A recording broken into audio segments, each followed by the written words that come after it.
Bien, bonjour à tous et toutes et bienvenue dans cette salle des fêtes de la mairie du 15e où nous allons évoquer un sujet important et très concret, comme vous le savez, sur Éco-Rénovons Paris.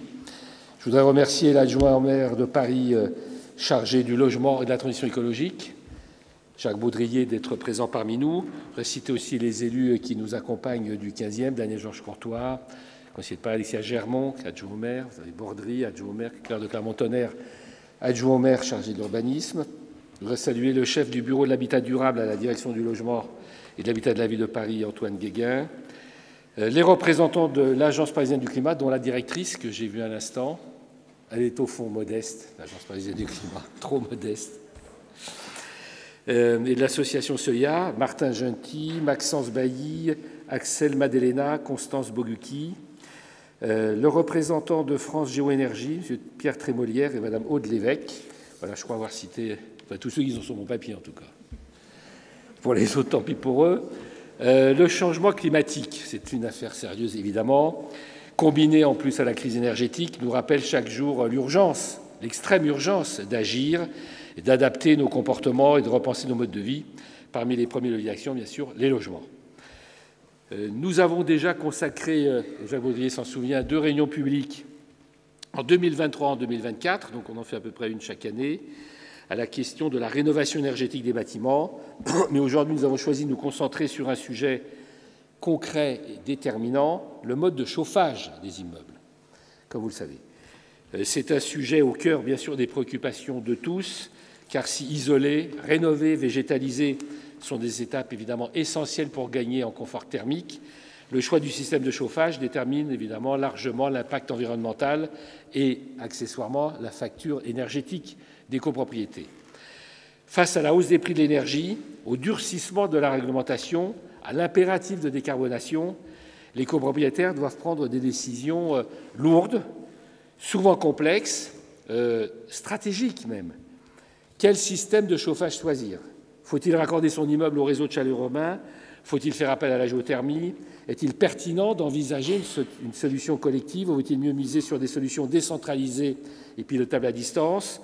Et bien sûr, les réponses varient selon l'immeuble, le bâti, la configuration, j'allais dire surtout le budget. Et il ne s'agit pas simplement de technique, il s'agit à chaque fois d'un véritable projet collectif, un projet qui engage, qui questionne, qui parfois suscite, et vous le savez bien sûr, on le sait tous d'ailleurs, des débats passionnés en Assemblée générale. C'est pourquoi nous avons souhaité organiser ce soir cette nouvelle réunion publique avec l'Agence parisienne du climat, comme je le disais, dont je salue la directrice, l'association Seuillat, ici présente à la tribune, et le collectif France Géoénergie, reconnus tous pour leur expertise en la matière. Avec le dispositif Éco-Rénovons Paris Plus, la ville de Paris offre également aux copropriétaires un accompagnement, j'allais dire sur mesure en quelque sorte, pour étudier, choisir, financer et mettre en œuvre un mode de chauffage plus performant, plus sobre, plus durable. Je crois que ce sont 3 qualités essentielles. Et ce dispositif, d'ailleurs, a déjà permis, depuis 2016, sa création, d'améliorer le confort d'environ 17 000 logements parisiens. Les besoins restent immenses. C'est près de 500 000 logements privés à Paris qui sont encore classés en DPE, E, F, G, et donc particulièrement énergivores. Je voudrais souligner aussi le rôle essentiel des professionnels mobilisés à vos côtés, les conseils syndicaux, les syndics, les architectes, les bureaux d'études et les énergéticiens. Ce sont évidemment eux qui, en lien avec les copropriétaires, construisent des solutions, montent les dossiers de financement, assurent la bonne exécution des travaux. Mais surtout, moi, je veux m'adresser à vous, qui êtes les moteurs de ces dynamiques, puisque vous êtes venus ce soir plus particulièrement, et qui, malgré les incertitudes réglementaires, les difficultés financières ou l'inertie administrative, tout ça va ensemble, prenez l'initiative de vous informer, d'échanger et de vous engager. Dans notre arrondissement, bien sûr, nous travaillons au quotidien pour que les opérations de rénovation énergétique menées par les bailleurs sociaux notamment, puisque c'est un peu notre responsabilité, s'accompagnent d'une réflexion globale sur les modes de chauffage, sur le confort thermique et sur l'adaptation au changement climatique. C'est le cas, par exemple, je le cite parce que c'est récent, du groupe des Frères Voisins, un ensemble de 800 logements construits en 1974 qui va faire l'objet d'une importante opération de réhabilitation thermique dans le cadre du plan climat. Isolation des façades, remplacement des menuiseries, végétalisation des toitures, amélioration de l'accessibilité des logements, requalification des espaces verts. C'est un projet d'envergure, je le cite parce que c'est un projet important dans le 15e, qui représente un investissement de 80 millions d'euros, avec un démarrage des travaux en 2028 et une livraison prévue en 2031. Autre exemple, la rénovation achevée cette fois en février des ateliers d'artistes de la rue de la Procession, pilotés par Paris Habitat, qui a permis une rénovation thermique complète du bâtiment ainsi que la requalification des espaces extérieurs.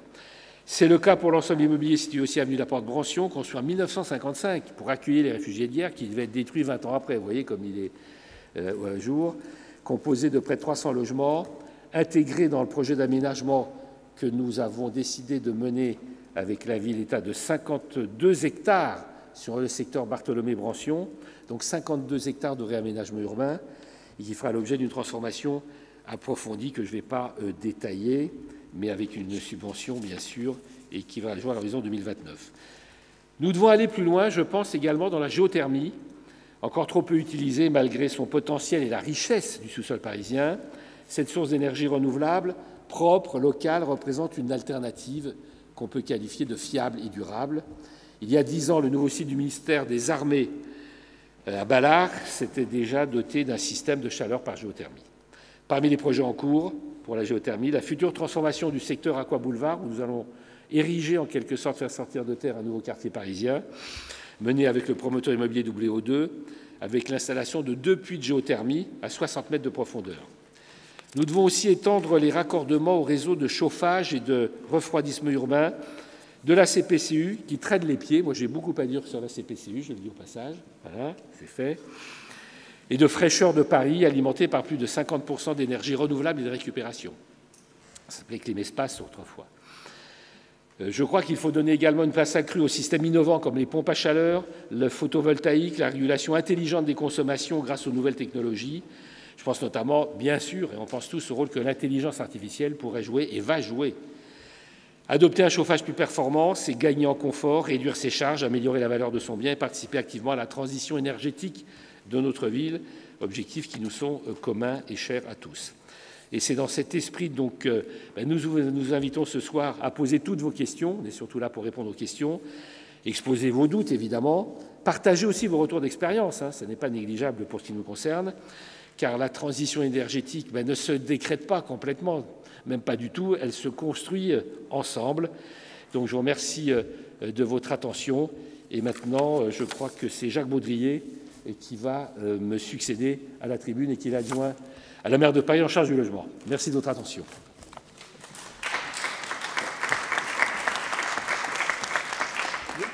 Bonsoir à toutes et tous. Et d'abord, merci d'être présentes et présents ici, parce que si nous allons réussir à rénover tous les logements de Paris, c'est parce qu'il y aura des centaines, des milliers de personnes comme vous, volontaires, qui vont porter ces projets au sein de leur copropriété. C'est vraiment grâce à vous qu'on va y arriver. Donc déjà, si vous avez fait le déplacement, c'est parmi vous qu'on va trouver tous ceux qui vont nous aider à rénover le 15e arrondissement. Alors, je ne vais pas redire tout ce que Philippe a dit, que je partage, voilà, pour dire les choses. On n'est pas de la même orientation politique, mais on se retrouve très fortement autour du projet qu'on porte ce soir ensemble. Donc, quelques points sur la rénovation du parc social. Il a donné quelques très bons exemples dans le 15e arrondissement. Il y a une stratégie nationale bas carbone qui découle des engagements pour lutter contre le réchauffement climatique dans le cadre du GIEC. Enfin, tout ça est cohérent. Dans le cadre du plan climat de la ville, tout se décline, je dirais, nationalement, internationalement, localement. Les 270 000 logements sociaux de Paris, ce sont ce qui constitue l'ensemble de logements sociaux, de logements de France, qui est le plus avancé dans la rénovation. Donc on est à un bon rythme. On a déjà engagé la rénovation de 70 000 logements, dont plusieurs milliers évidemment dans le 15e. Et au rythme où on va, 5 000 logements par an, on est bon, on aura tout rénové d'ici 2050. Mais le problème, c'est que ce sont les seuls logements de France. Il reste 37 millions d'autres logements qui ne sont pas rénovés au même rythme. Donc c'est un problème. La deuxième bonne nouvelle, c'est que ces logements sociaux qui sont rénovés, on a déjà analysé, une fois leur rénovation, qu'on a déjà rénové pas mal, combien leur niveau de consommation, voir si ces rénovations étaient efficaces. La deuxième bonne nouvelle, c'est que ces rénovations sont très efficaces. Il y a des études en ligne sur l'atelier parisien d'urbanisme à pur.org, vous pouvez constater. Et a priori, de toutes les études internationales sur la rénovation de plusieurs milliers de logements, nos résultats sont les meilleurs. Donc on est plutôt On a post-année olympique, on est plutôt dans la catégorie médaille d'or pour l'instant sur la rénovation des logements. Donc ça, c'est la deuxième bonne nouvelle pour les logements parisiens. Et ça, c'est pour le logement social, ça va bien. Après, et bien sûr, la rénovation, c'est essentiel pour économiser l'énergie, mais aussi et surtout pour vous protéger des canicules. En 2003, il y a eu 10 000 morts en France à cause de la canicule, 1 000 morts à Paris. Donc on est une ville très dense, très minérale, donc voilà, la surmortalité, l'endroit où il y a le plus de risques en termes de santé publique, et Paris est une des villes européennes les plus denses, donc l'endroit où il y a le plus de risques pour la santé publique, même en Europe, c'est Paris. Donc rénover nos bâtiments, végétaliser la ville aussi, mais rénover nos bâtiments, c'est aussi faire baisser la température dans les étages élevés, là où c'est le plus dangereux, jusqu'à 10 à 15 degrés pendant les canicules. Donc ça veut dire sauver des centaines, des milliers, des dizaines de milliers de vies. Donc voilà, c'est un sujet énergétique, on sait bien les tensions internationales, avec la guerre en Ukraine, les pressions, etc.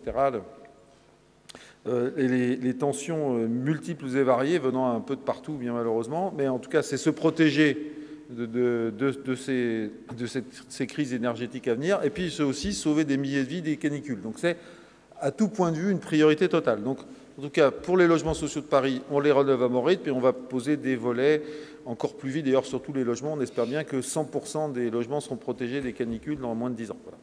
Donc ça va bien. Après, il y a le parc privé, évidemment. Et si on a fait tout ça à Paris, c'est parce que, évidemment, on a engagé beaucoup de moyens. La ville de Paris, le budget pour soutenir la rénovation du parc social, c'est 80 millions d'euros par an. Voilà. Donc c'est très important et c'est pour ça que ça va plus vite à Paris qu'ailleurs. Et ensuite, on a tout le sujet du parc privé qui vous mobilise. Alors là, le parc privé, on a mis en place une aide depuis 2016, non négligeable. En plus des aides de l'État, les aides de l'État ont beaucoup évolué. Il y a eu le CITE, les C2E, il y a MaPrimeRénov' copropriété qui s'est amélioré avec le temps. Mais donc on a toujours apporté la ville une aide en plus. Donc de 2016 à 2022, on a eu une première aide Éco-Rénovons Paris. Ça nous a permis de faire démarrer un peu la rénovation. On n'est pas en retard et on arrive à 2000 logements par an. Alors si je vous disais qu'avec les 5000 logements sociaux par an qu'on a engagés depuis 15 ans, on était bon. Si on garde le rythme de 2000 logements par an pour le parc privé, si on l'avait gardé, on aurait rénové tous les bâtiments, le logement en 2400 ou 2500. Donc, oui, on n'était pas bon du tout. Donc, on s'est dit avec la maire de Paris et mon collègue Dan Nert, on s'est dit, voilà, il va falloir accélérer. Et on sait bien qu'un des freins majeurs à la prise de décision des copropriétés, c'est l'accompagnement. L'accompagnement, ça coûte des sous, être accompagné dans ce processus compliqué. Et puis les financements, parce que, évidemment, quand ça coûte moins cher aux copropriétaires, c'est plus facile d'obtenir un vote en Assemblée générale. Vous en savez tous quelque chose. Vous êtes impliqués dans votre copropriété si vous êtes ici.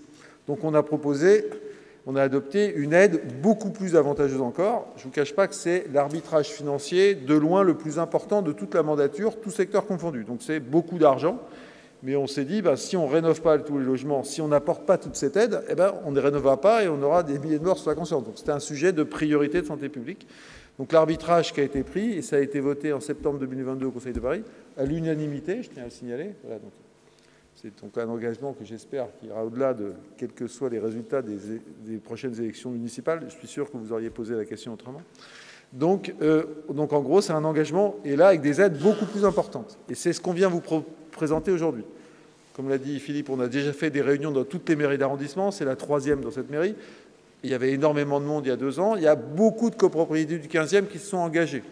Donc en gros, l'Agence parisienne du climat, qui est notre opérateur, représenté ici, qui va vous travailler, le premier opérateur avec qui vous allez travailler, en 10 ans, on avait réussi il y avait 4000 copropriétés qui s'étaient inscrites auprès de l'Agence parisienne du climat.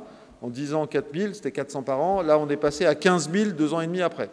Donc ça a explosé. Et le nombre de logements qui vont être rénovés a explosé aussi, puisqu'on va passer, comme les gens sont inscrits il y a 3 ans, maintenant ils vont rentrer en travaux à partir de cette année. On va passer, l'an dernier, c'était 2000 par an. Cette année, c'est 5000 logements rénovés. L'an prochain, 9000.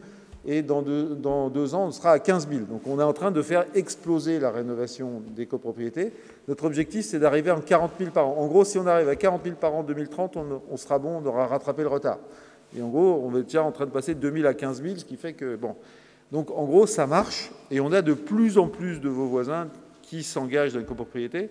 Donc on a une expérience et on a aussi fait des études sur les premières qui ont rénové.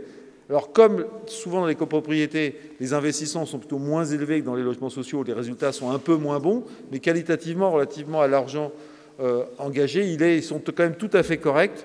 tous les documents sont disponibles sur le même site .apur.org et on va réactualiser ces études. Au fur et à mesure qu'il y aura plus de rénovations, on fera de plus en plus de bilans quantitatifs et qualitatifs. Tout ça, c'est des investissements sérieux, on regarde, on les évalue. Donc en gros, on vous présente un dispositif qui marche, qui fait exploser le nombre de rénovations de copropriétés à Paris. On vous propose un accompagnement gratuit. Donc l'Agence parisienne du climat et c'est Solia, donc l'opérateur qui va vous prendre en charge. Il y a 2 stades d'accompagnement. En gros, là, vous avez toute l'équipe qui est présente là au premier rang, que vous allez nous voir avec Philippe Goujon aujourd'hui, mais eux, vous allez les voir pendant 5 à 6 ans tout le temps, donc c'est eux les plus importants qui vont parler maintenant. Eh bien, ils vont vous accompagner gratuitement, je le répète, pendant 5 à 6 ans, tout votre processus. Vous allez avoir un conseil qui ne vous lâcheront jamais. Partout ailleurs en France, vous n'avez pas ça. Donc vous êtes obligé de payer pour des accompagnateurs qui, éventuellement, ce que vous arrêtez de payer, pour 6 mois, vous ne les voyez plus. Là, vous avez des gens gratuitement qui vous accompagnera jusqu'au bout. Et ça n'a pas de prix. Et c'est essentiel pour que ça marche. Donc c'est ça déjà. Alors, ça coûte un peu d'argent, évidemment. Et ensuite, une fois que vous aurez fait avancer votre projet, avec des conseils qui sont, suivant les modalités complexes, mais rénover un immeuble, c'est compliqué. Donc on va vous accompagner dans ce processus complexe. Ils ne vous lâcheront pas. Et ensuite, à un moment, vous aurez des aides financières, en plus de MaPrimeRénov' copropriété. Alors, des aides aux travaux, des exonérations de taxes foncières. On va vous expliquer tout ça. En gros, l'aide globale qu'on vous apporte, on quasi double l'aide de l'État. Donc, pour un chantier de 40 000 € par logement qui coûte, on va, l'aide de l'État de 10 000, c'est une moyenne, parce que ça dépend de plein de facteurs qu'on va vous expliquer et que vous verrez par la suite. Et en gros, avec l'aide de la ville, vous arrivez presque à 50% de financement public. Ce qui fait que les prises de décision sont évidemment beaucoup plus faciles à prendre en AG que propriétaire, avec cette aide très importante de l'État et des collectivités et de la ville de Paris. Évidemment, s'il n'y a pas ces aides, on le voit ailleurs, ça va moins vite. C'est de façon extrêmement claire. Donc c'est pour ça qu'on fait ça, c'est pour ça qu'il y a beaucoup d'argent public qui est investi.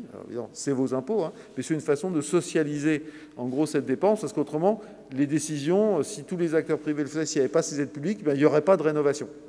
C'est la vie concrète qu'on a expérimentée pendant 10-15 ans auparavant. Donc voilà, vous rentrez dans un processus, on ne vous lâchera pas. Notre but, c'est de rénover tous les immeubles.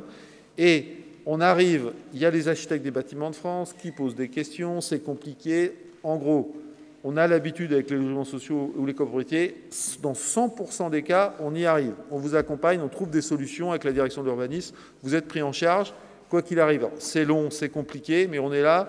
On a engagé la rénovation du parc social depuis 2009, on a 17 ans d'expérience. On a je ne sais combien d'architectes, d'entreprises qui ont eu des prix architecturaux.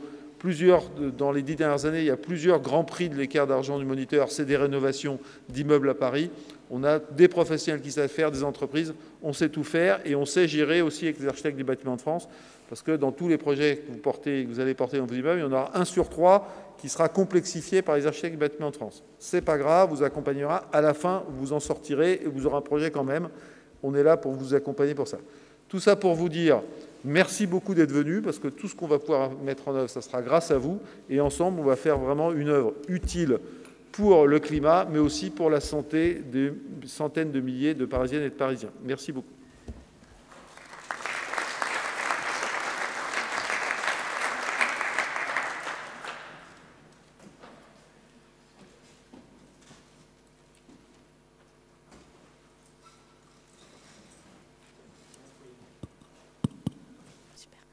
Merci beaucoup, Monsieur Baudrier, pour ce discours. Merci également à la mairie du 15e de nous accueillir ce soir.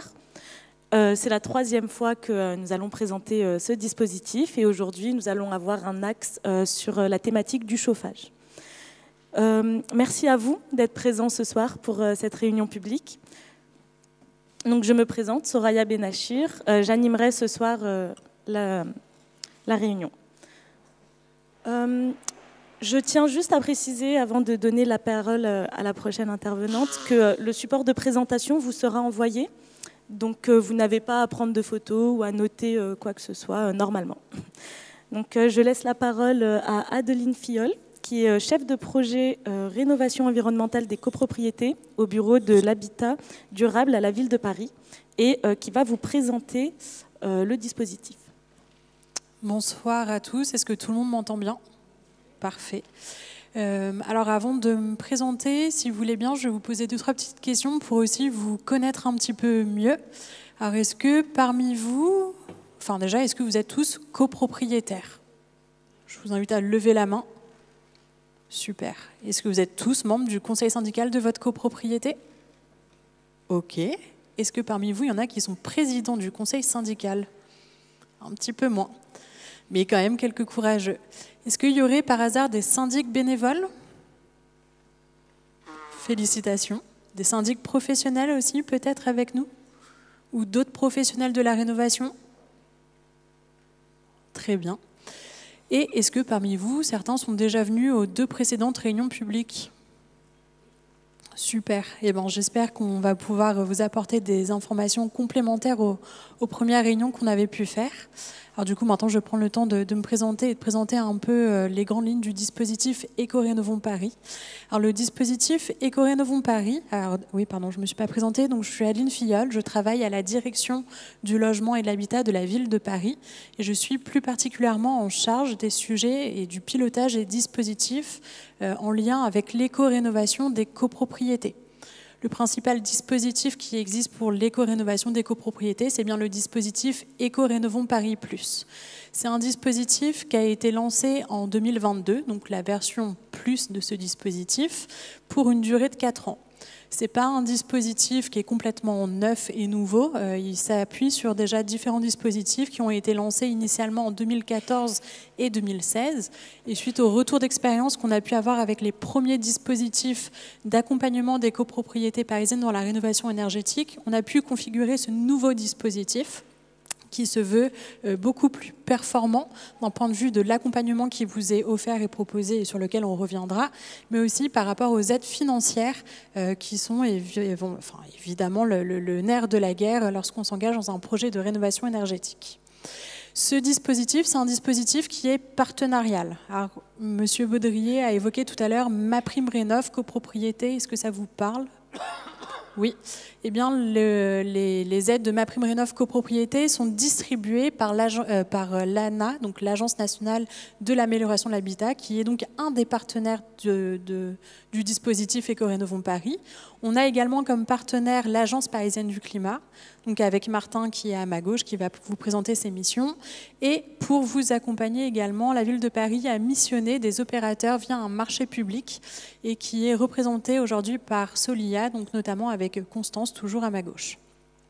Ce dispositif, c'est un dispositif qui s'adresse à toutes les copropriétés parisiennes qui sont volontaires pour s'engager dans un projet de rénovation. L'idée de ce dispositif, c'est que c'est un dispositif donc incitatif qui est là pour accompagner les Parisiens dans leur projet de rénovation globale.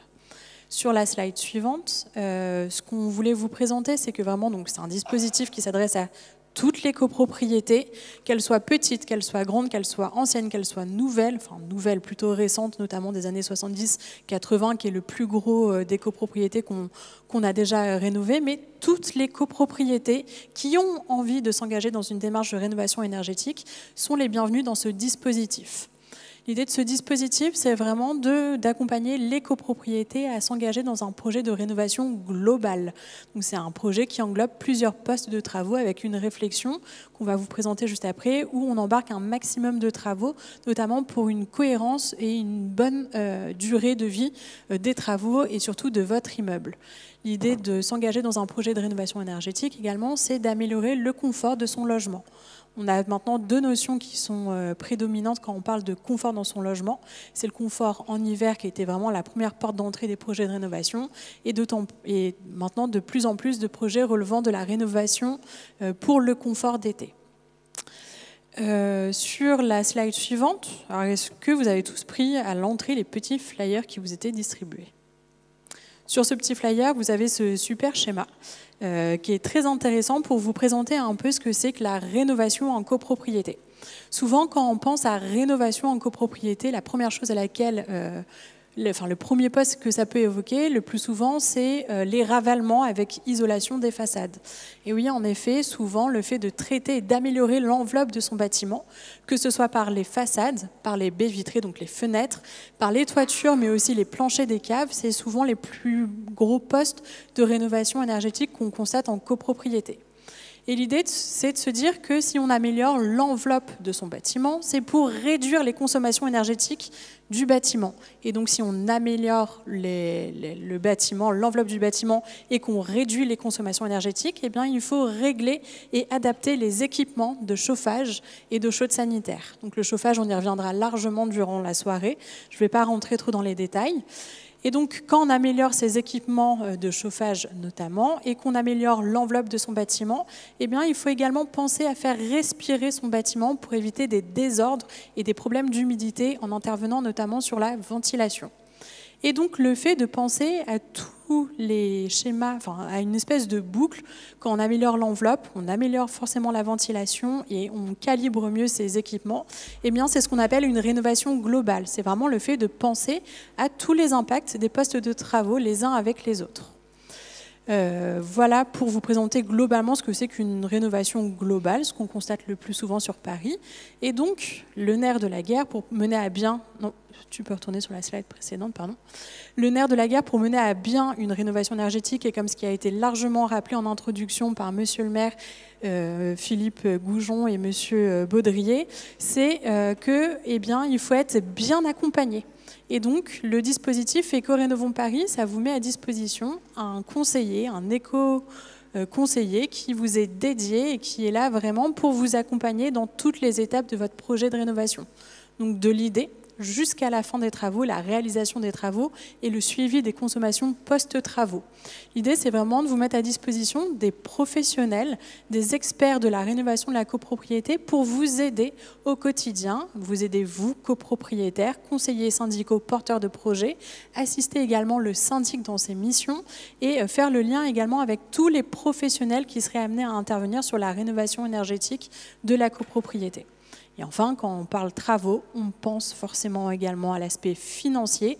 Et donc, le dispositif Éco-Rénovons Paris, c'est aussi un dispositif qui est là pour vous apporter des aides financières. Sur la ville de Paris, l'avantage que vous avez par rapport aux autres voisins d'Île-de-France, c'est qu'on a une aide qui est spécifique à la ville de Paris et qui est mobilisable dès lors qu'il y a un gain énergétique d'au moins 15%, là où pour MaPrimeRénov' copropriété, il faut 35% de gain énergétique. L'avantage de Paris, c'est qu'on peut donc cumuler l'aide de la ville de Paris et également les aides MaPrimeRénov'. Et du coup, on peut passer sur la slide suivante qui va vous intéresser. Alors cette slide, elle n'est pas très belle, elle n'est pas très facile, mais il y a deux messages importants que je voudrais vous faire passer au travers de celle-ci. La première, c'est qu'on a deux types d'aides qui existent principalement. La première, ce sont les aides collectives. Ce sont les aides aux syndicats des copropriétaires. Ce sont donc des aides qui sont à destination de tous les copropriétaires, qu'ils soient propriétaires occupants, propriétaires bailleurs et sans condition de ressources.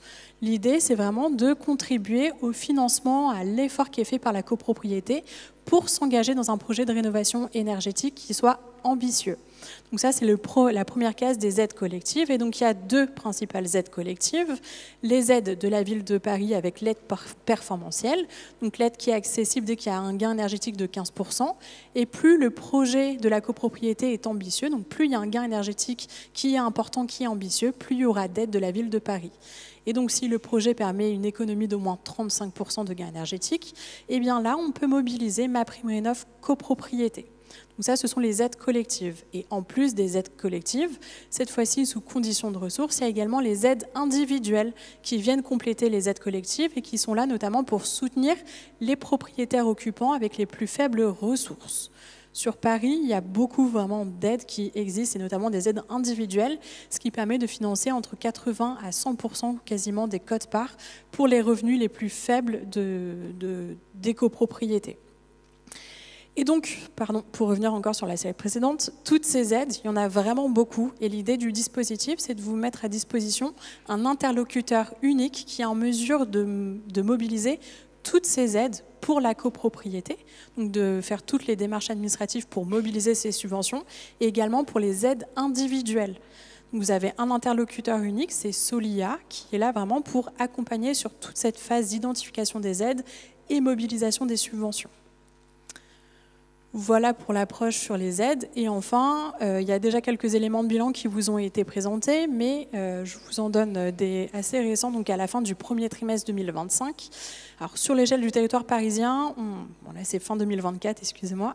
À fin 2024, on avait environ 930 copropriétés qui étaient en cours d'accompagnement sur tout le territoire parisien. Sur 2024, on a eu une grosse activité qui a augmenté avec près de 192 nouvelles copropriétés. À aujourd'hui, on accompagne entre 55 000 et 60 logements dans un projet de rénovation énergétique, et ça depuis 2016. Depuis le premier dispositif Éco-Rénovons Paris 1, il y a déjà 250 projets de travaux qui ont été votés. C'est plus de 17 000 logements qui sont déjà dans une démarche de rénovation, qui sont soit en cours de chantier, soit dont le chantier est terminé. Et c'est plus de 83 millions de subventions publiques qui ont été mobilisées pour financer ces projets votés. Dans le 15e arrondissement, comme dans tout Paris, il y a une importante dynamique qui se matérialise notamment par un nombre important de copropriétés qui sont inscrites au coach copro. Alors le coach copro va vous être présenté juste après par Martin, mais le coach copro, en gros, c'est la porte d'entrée du dispositif Éco-Rénovons Paris.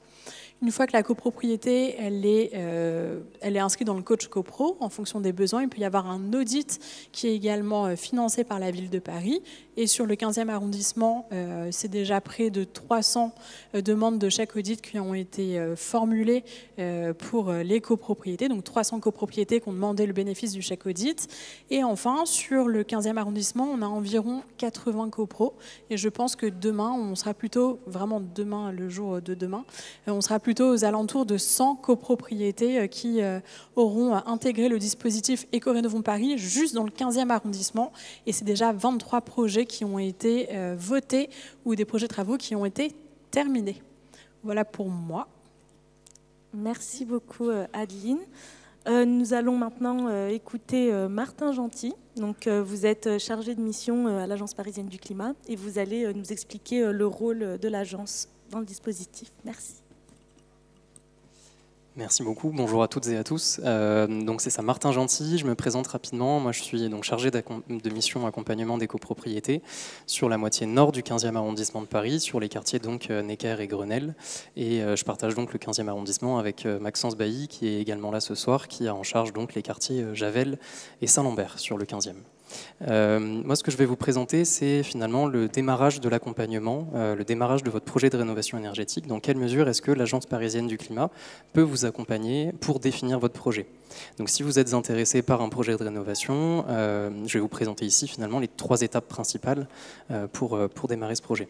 La toute première étape, et Adeline en parlait, c'est d'inscrire la copropriété sur une plateforme qui s'appelle Coach Copro. Coach Copro va vous permettre en fait de renseigner tout un tas d'informations sur la copropriété pour que nous, à l'Agence parisienne du climat, on puisse bénéficier de ces informations et mieux connaître finalement la copropriété pour définir un petit peu mieux comment on peut vous accompagner, quels sont vos besoins. La deuxième étape, ça va être pour vous de structurer la démarche, donc de structurer finalement exactement votre projet et de mobiliser l'ensemble des copropriétaires, et ça on va se concentrer là-dessus juste après.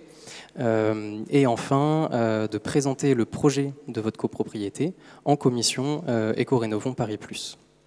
Donc, un petit temps de concentration sur la structuration de votre démarche de projet de rénovation et la manière dont vous pouvez finalement mobiliser les copropriétaires autour de ce projet.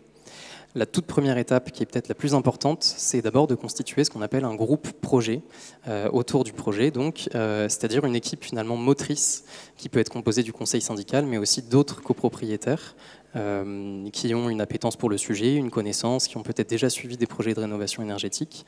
Et la mission de ce groupe projet, ça va être de recenser les besoins des copropriétaires, les besoins de la copropriété, et les informer finalement de l'avancement du projet au fur et à mesure. La deuxième étape, pour prendre les bonnes décisions, ça va être pour vous de réaliser un audit énergétique ou bien un diagnostic technique global, qu'on appelle aussi DTG. Pour rappel, ça a déjà été dit, mais le DTG est donc subventionné par la ville de Paris à hauteur de 5 000 €. Le rôle d'un DTG dans votre projet, c'est d'avoir vraiment un outil de décision qui va permettre d'identifier un potentiel de rénovation énergétique, c'est-à-dire un potentiel de gain énergétique à travers un scénario de travaux. Donc ça va permettre d'évaluer finalement les besoins de la copropriété, le potentiel d'amélioration énergétique, et le DTG, dans son livrable, va vous proposer des scénarios de rénovation à différents gains énergétiques qui vous permettront finalement de prendre une décision, de continuer d'aller en fait plus loin dans cette démarche ou non, mais vous aurez finalement un projet voilà, qui sera plus cadré, évidemment adapté aux besoins du bâtiment et de ses occupants. Et finalement, voilà, donc choisir ce scénario de rénovation globale qui vous permettra du coup d'intégrer le dispositif Eco-Rénovons Paris+. Donc ça, c'est vraiment les premières étapes, les premiers temps de votre projet. Et là-dedans, donc l'Agence parisienne du climat vous accompagne, et c'est le rôle du conseiller, donc de moi-même et de Maxence Bailly. On vous assiste déjà dans la rédaction du cahier des charges du DTG, la consultation des prestataires en fonction de leurs compétences et des spécificités de votre copropriété. Et on est également en appui dans la présentation des conclusions du diagnostic pour vous aider à bien comprendre et à s'assurer que ça correspond au cahier des charges. On vous accompagne aussi dans le conseil, donc dans le choix du scénario, c'est-à-dire quel scénario est le plus adapté, qu'est-ce qui correspond vraiment à ma copropriété. Et enfin, l'évaluation du potentiel d'intégration à Eco-Rénovons Paris+. Et puis on présente évidemment votre copropriété en comité. Voilà, donc quel que soit le stade de votre réflexion, je vous invite à vous inscrire sur cette plateforme. Pour information, vous avez un QR code qui est à l'entrée. Vous pouvez également renseigner votre adresse mail si ça vous intéresse, si vous ne l'aviez pas déjà fait pour vous inscrire à l'événement. Et voilà, la présentation vous sera envoyée également. Merci. Merci beaucoup, Martin.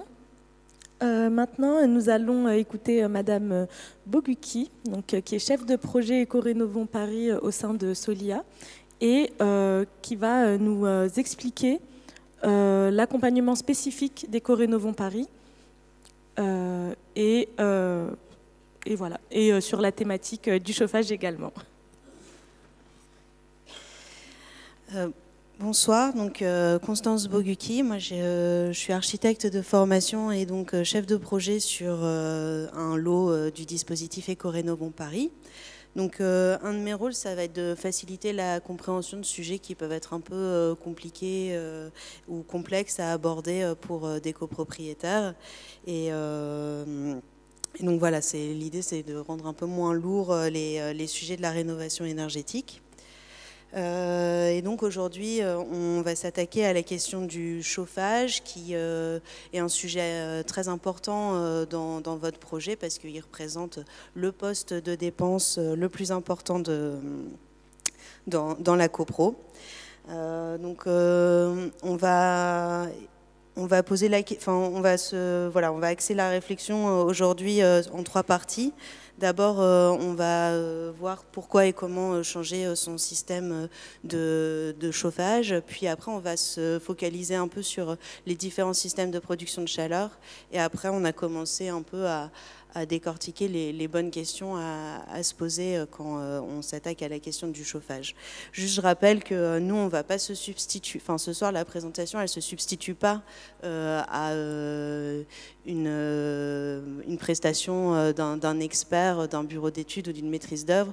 Là, c'est juste vous donner quelques clés pour mieux comprendre le sujet et puis voilà, mieux dialoguer avec vos prestataires.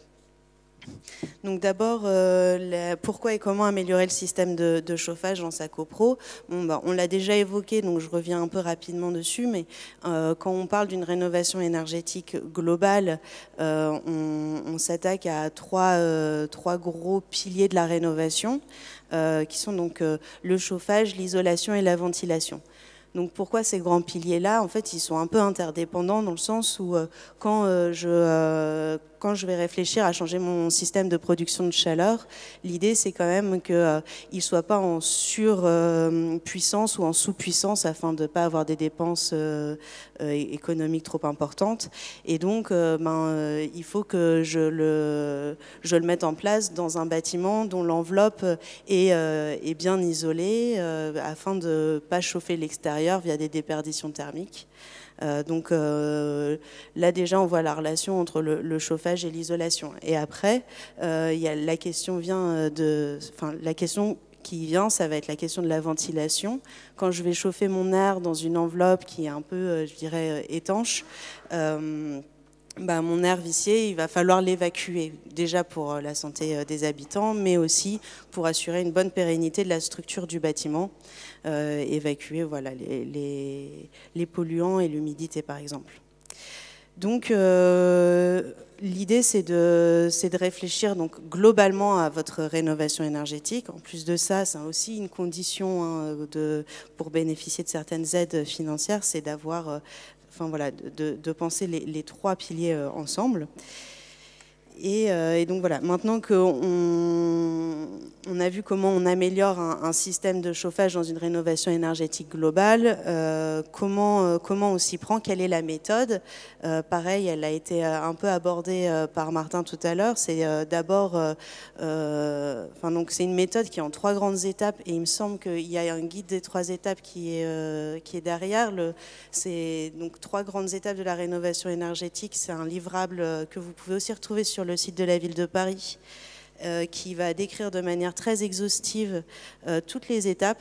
Donc ça, c'est assez idéal, surtout pour un conseil syndical, histoire que voilà, il arrive à bien se repérer. Mais du coup, pour passer un peu rapidement ces 3 étapes, on a la première étape qui est la réalisation d'un diagnostic. Là, on fait un état des lieux de la copropriété, on voit un peu les travaux urgents, les travaux où on pourrait avoir des gains énergétiques, et puis après aussi les travaux qui pourraient nous permettre d'être un peu ambitieux aussi dans notre rénovation. Suite à la réalisation du diagnostic, la copropriété, elle va choisir de s'engager vers un scénario de travaux. Je dis bien un scénario. Elle vote son scénario et elle passe en phase conception. La conception, donc, c'est avec un architecte, un bureau d'études, et où on va venir dessiner de manière concrète le scénario pour pouvoir avoir un cahier des charges à donner à des entreprises afin d'avoir des devis pour nous permettre ensuite d'aller présenter ces devis en assemblée générale et là voter vos travaux de rénovation énergétique. Ce qui nous amène ensuite à notre 3e étape qui est celle des travaux. On concrétise le projet, on fait aussi le montage des dossiers de subvention, on fait aussi le paiement, etc. Enfin, de ces demandes de subvention. À noter que du coup, ces 3 étapes, à chacune de ces étapes, vous allez trouver des aides financières ou des aides opérationnelles de la ville de Paris. Et aussi de l'ANA, mais pour un peu se focaliser sur les aides de la ville de Paris, on a donc l'aide au diagnostic que présentait l'Agence parisienne du climat. On a les aides aux travaux, donc l'aide performantielle qui a été présentée par Adeline. Et après, on a donc une aide qui est un accompagnement entièrement financé par la ville de Paris, qui est donc cette assistance à maîtrise d'ouvrage qu'on appelle assistance à maîtrise d'ouvrage, donc un opérateur qui vous accompagne, qui vous conseille. Et donc sur le 15e arrondissement, c'est l'association Solia qui accompagne les copropriétaires. Donc vous vous en doutez, pour améliorer le système de chauffage, il y a pas mal de travaux qui sont réalisables. Il y a des travaux qui sont déjà obligatoires, l'entretien annuel de la chaudière par exemple. Il y a des travaux qui vont devenir obligatoires, le calorifugage des réseaux, l'installation de robinets thermostatiques. Vous voyez, c'est les petits robinets sur les bords de radiateurs. Puis après, vous pouvez réfléchir à remplacer vos émetteurs ou à remplacer votre système de production de chaleur. Donc nous, maintenant, voilà, on a vu comment et pourquoi comment et pourquoi agir sur son système de chaleur. On a commencé on voulait nous s'attarder sur comment produire de la chaleur.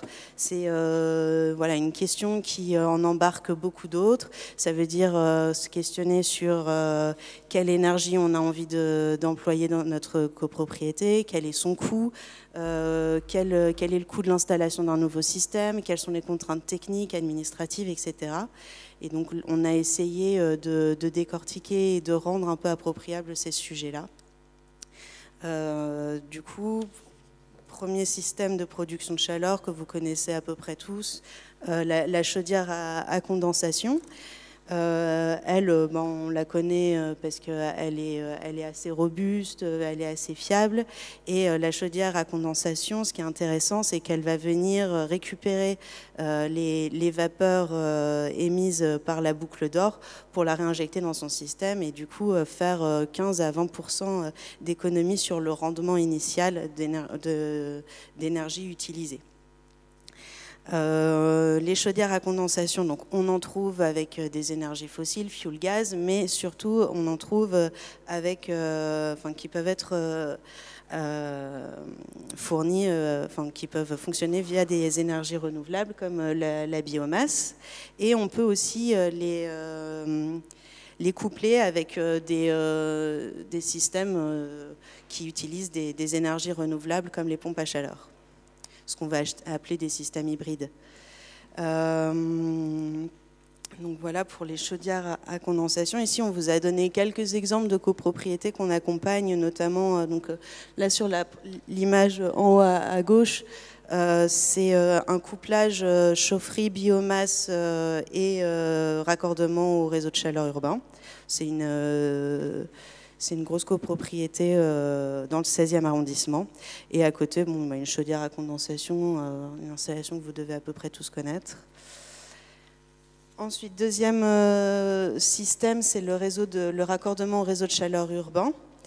Donc ici, en fait, la chaleur, elle va être produite dans des centrales un peu en périphérie de la ville et la chaleur va être transportée dans un réseau sous forme de vapeur. Elle vient se raccorder à une copropriété via un échangeur thermique, une sous-station que vous installez dans votre copropriété. Et puis après, la chaleur est diffusée dans le réseau de chauffage de votre bâtiment.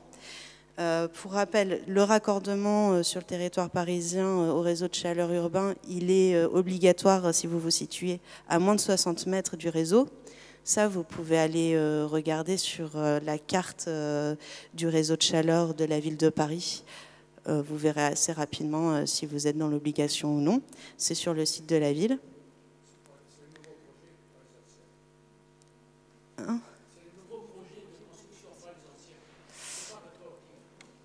C'est Paris 3. Oui, mais si vous intervenez sur votre chaudière, vous avez cette obligation dans les moins de 60 mètres. Après, des dérogations sont possibles. Je vous laisse aller sur le site. Ok. Et donc, à ce jour, le raccordement, lui, il est financé dans les 20 premiers mètres. Et après, c'est sur offre de la compagnie parisienne de chaleur urbaine qui gère le réseau. Ici, à nouveau, des photos pour vous présenter des installations dans les copros. Ce qui est intéressant, peut-être, c'est sur le petit schéma, ça montre, ça schématise une intervention en partie privative pour ensuite aller dans la chaufferie installer la sous-station. Donc anticiper aussi la négociation au sein de votre copropriété pour savoir où est-ce que peut passer le réseau. Ensuite, un système qui emploie donc les énergies renouvelables, la pompe à chaleur. Là, l'idée, c'est de venir récupérer des calories d'une source extérieure, venir compresser l'air de cette source extérieure pour compacter les calories et en récupérer un maximum de chaleur pour ensuite redistribuer cette chaleur dans le réseau de la maison, enfin de la copropriété. Ici, ce système donc, de pompe à chaleur, il peut soit venir récupérer les calories présentes dans l'air, dans l'eau ou dans la terre. À ce sujet-là, on va avoir une intervention du collectif Géofrance Énergie à la suite de la présentation.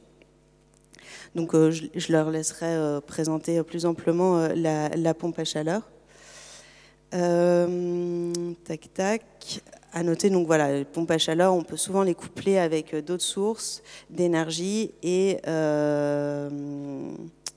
et ça nécessite un appoint au moins électrique pour faire fonctionner la pompe. Là, c'est un exemple d'une pompe à chaleur qui a été installée en parking sur le 19e arrondissement et d'autres pompes à chaleur en toiture. Ensuite, avant-dernier système, le système de solaire thermique combiné. Donc, c'est en fait des panneaux qui sont installés en toiture, qui ont des capteurs thermiques qui viennent chauffer donc un fluide caloriporteur. Et ce fluide caloriporteur est ensuite renvoyé dans une cuve pour transférer à nouveau la chaleur vers le système de production, enfin de distribution de la chaleur dans la copropriété. Donc ça, c'est des installations en toiture. Ça va souvent nécessiter quand même une étude structurelle pour voir s'il est possible de les installer sur vos toitures et si c'est efficient. Et puis je vous invite aussi à découvrir le cadastre solaire de la ville de Paris, qui permet à toutes les copropriétés de voir l'efficience de leur toiture pour accueillir du solaire thermique. Et là, des exemples de solaire thermique en copropriété à Paris, dans le 13e arrondissement et dans le 20e. Et enfin, le chauffage électrique, qu'on retrouve souvent en installation, enfin pour du chauffage individuel. Bon, ici, c'est un système assez simple, l'effet Joule, une résistance qui chauffe un corps qui va venir faire rayonner la chaleur ou la diffuser. C'est un système qu'on va pouvoir retrouver plutôt dans les petits appartements. Il en existe des plus performants et qui ont un bon rendement. Souvent, c'est des systèmes qui n'ont pas de très très bon rendement en gros sur l'énergie initiale qu'on va utiliser.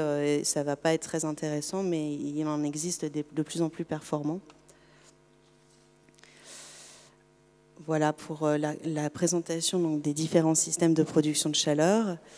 Et maintenant que voilà, on a fait ce petit tour d'horizon des différents systèmes qui peuvent être subventionnables par l'ANA ou certains par la ville de Paris, si on devait se poser 3 grandes questions, la première, ce serait quelle est la performance du système que j'utilise? Plusieurs fois, voilà, j'évoquais la question du rendement, c'est-à-dire combien d'énergie j'utilise pour en offrir autant. Donc, pour 100 kWh, combien faudra-t-il de kilowatts d'énergie initiale? 50 ou 150, pardon. Donc est-ce que ça sera un très bon rendement, je ne vais pas avoir besoin d'utiliser beaucoup d'énergie, ou est-ce que je vais devoir en utiliser beaucoup un peu à perte? Donc là, ce qu'on voit, c'est que les bons élèves, souvent, c'est ce qui va utiliser les énergies renouvelables, en premier lieu les pompes à chaleur géothermiques, le raccordement au réseau de chaleur, les chaudières à condensation biomasse. Et par contre, dès qu'on va sur du fossile, le rendement est moins intéressant.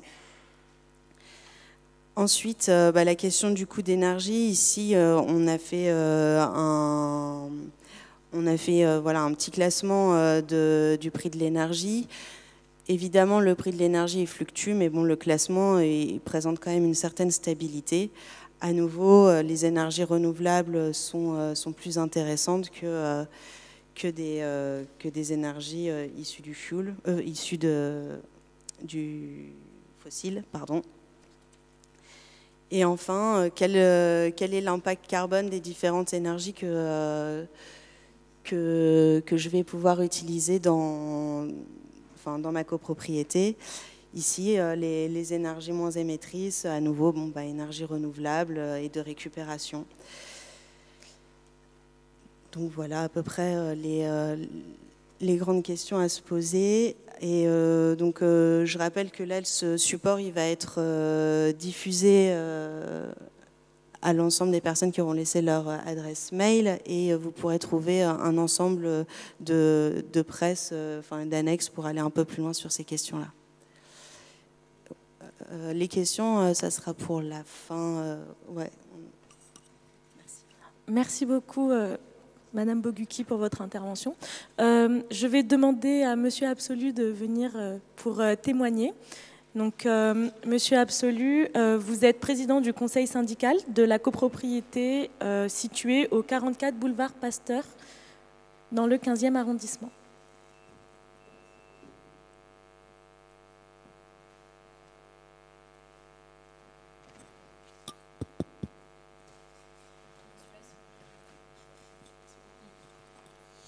Merci. Donc je vais essayer de ne pas répéter ce qui a déjà été dit, de partager l'expérience qu'on a eue au sein de la copropriété donc, du 15e dans lequel je fais partie, que vous voyez donc sur l'écran. C'est une copropriété qui donne sur la forêt du boulevard Pasteur. Je vais vous présenter d'abord le contexte, parce que c'est toujours important de l'avoir en tête. On a donc un bâtiment de R+6 avec 13 lots de logement, donc 6 lots en superstructure et 1 lot en rez-de-chaussée. C'est une petite copro. Hein.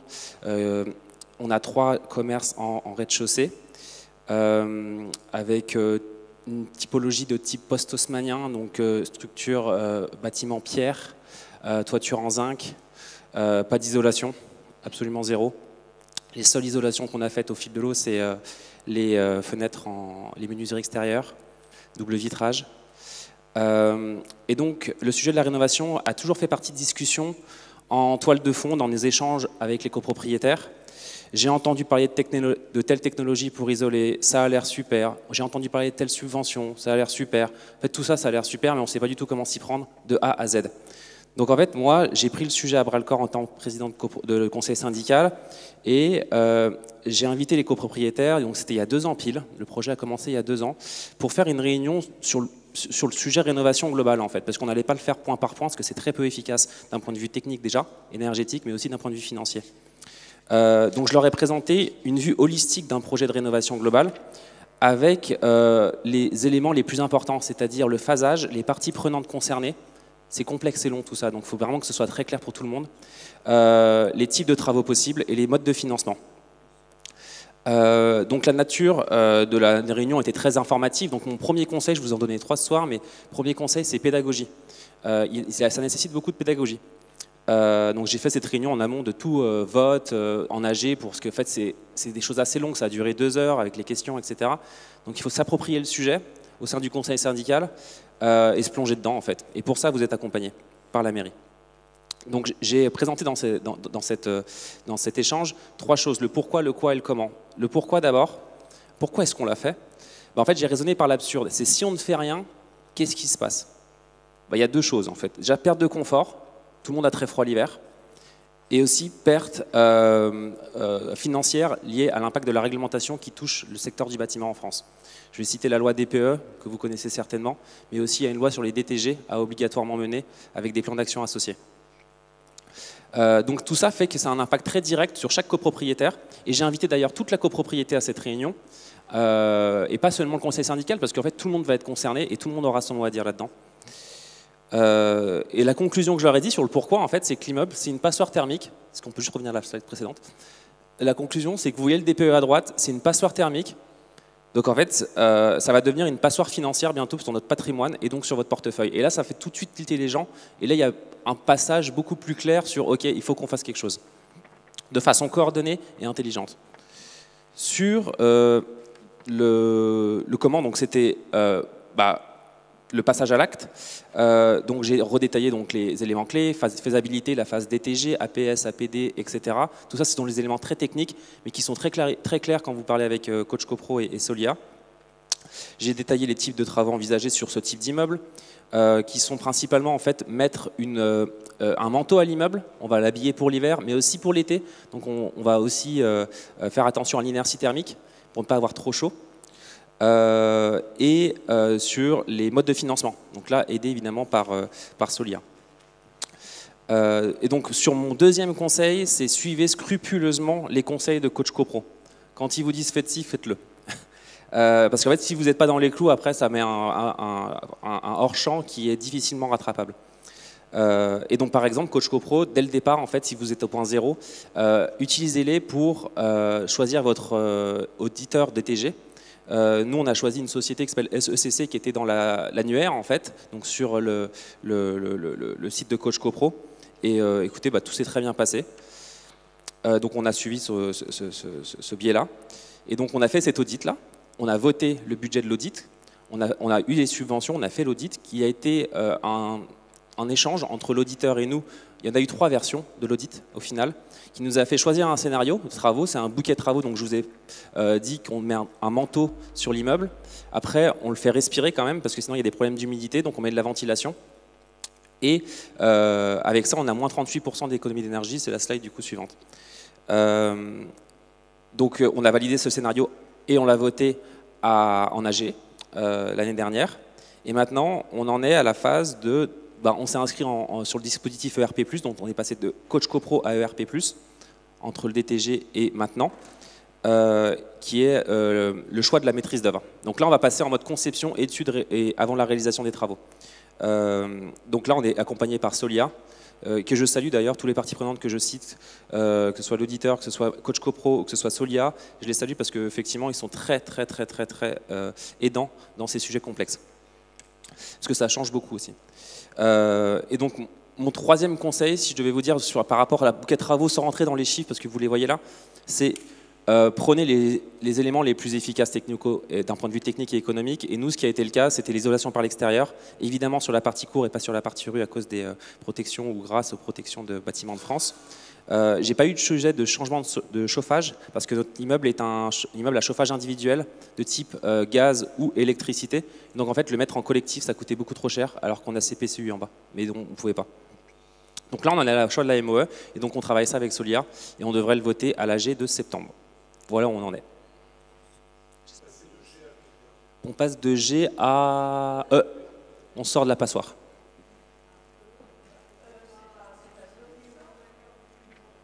Les passoires, c'est F et G.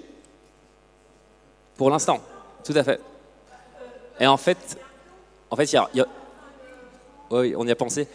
Ouais, on y a pensé 2034. Et en fait, il y a des garde-fous en fait qui sont possibles via la loi en cas de non. Si on dépasse des taux de rentabilité trop excessifs, enfin pas assez intéressants, en fait, des taux de retour sur investissement. Des temps de retour sur investissement à partir de 20 ans, par exemple, en fait, c'est plus rentable. Donc, en fait, on peut le justifier qu'on n'a pas pu aller au-delà de E. Parce que là, on part de très loin, en fait. C'est les gains estimés, et qui sera validé à la réception des travaux. Oui, excusez-moi, mais il vaut mieux laisser monsieur finir et puis ensuite poser des questions, parce que là, on n'en entend rien, c'est assez brouillon dans la salle. Ok. Donc, terminez, puis ensuite, vous pouvez poser des questions. Vous avez fini, bon. Alors, s'il n'y a plus d'intervenants, je ne sais pas, il y a encore des intervenants? Un dernier intervenant et ensuite la parole est à la salle. Oui, je vais laisser donc la parole à 2 intervenants de France Géoénergie, donc Monsieur Trémolière et Madame Levesque. Bonjour à tous. Bonjour à tous. Donc peut-être une toute petite présentation. Donc je suis Pierre Trémolière, je suis le délégué général de France Géoénergie. Et je suis Aude Lévesque, je suis membre de France Géoénergie et directrice d'une business unit également. Et moi, par ailleurs, je suis président d'une entreprise qui s'appelle Accenta. Alors, nous venons vous parler aujourd'hui de la solution de la géoénergie pour améliorer l'efficacité énergétique de vos bâtiments et, au passage, utiliser une énergie très décarbonée. Et enfin, vous allez voir que c'est aussi une solution qui économiquement est très intéressante par rapport aux énergies fossiles. Alors, en 2 mots, France Géoénergie, c'est un collectif de gens qui ne sont pas que des professionnels de la géoénergie, mais ça rassemble aussi des gens venus de différents univers, des promoteurs immobiliers, des Nexity, des Altarea, mais aussi des foncières qui détiennent des très grands parcs immobiliers. La plus grande de France qui est Action Logement, 1 200 000 logements en gestion, qui sont des gens qui réfléchissent à comment aller vers un parc immobilier plus responsable et notamment comment faire pour à la fois décarboner son parc immobilier, mais aussi comment dérisquer les habitants au regard de l'inflation des énergies fossiles, voire de la montée en puissance des taxes carbone qui vont avec. Donc on a un regard à la fois de techniciens de la géothermie, mais aussi un regard des gens qui gèrent l'immobilier pour trouver une stratégie harmonieuse pour aller vers des bâtiments plus bas carbone. Alors, il faut savoir que l'énergie, la consommation énergétique en France passe beaucoup par le bâtiment, c'est près de 50% de la consommation énergétique. Et le chauffage, parce qu'on fait un zoom en particulier sur le chauffage, est responsable d'une très très grosse partie des émissions de CO2. Une fois que le bâtiment est construit, 75% des émissions de CO2 qu'émet le bâtiment vient du chauffage et de la climatisation. C'est à peu près 15% des émissions de CO2 annuelles de l'humanité.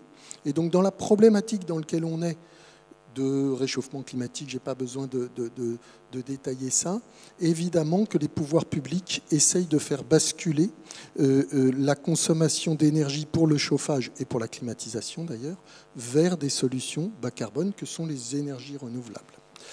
Alors, un tout petit mot introductif sur ce qu'est la géoénergie. Habituellement, vous avez peut-être déjà entendu parler de la géothermie.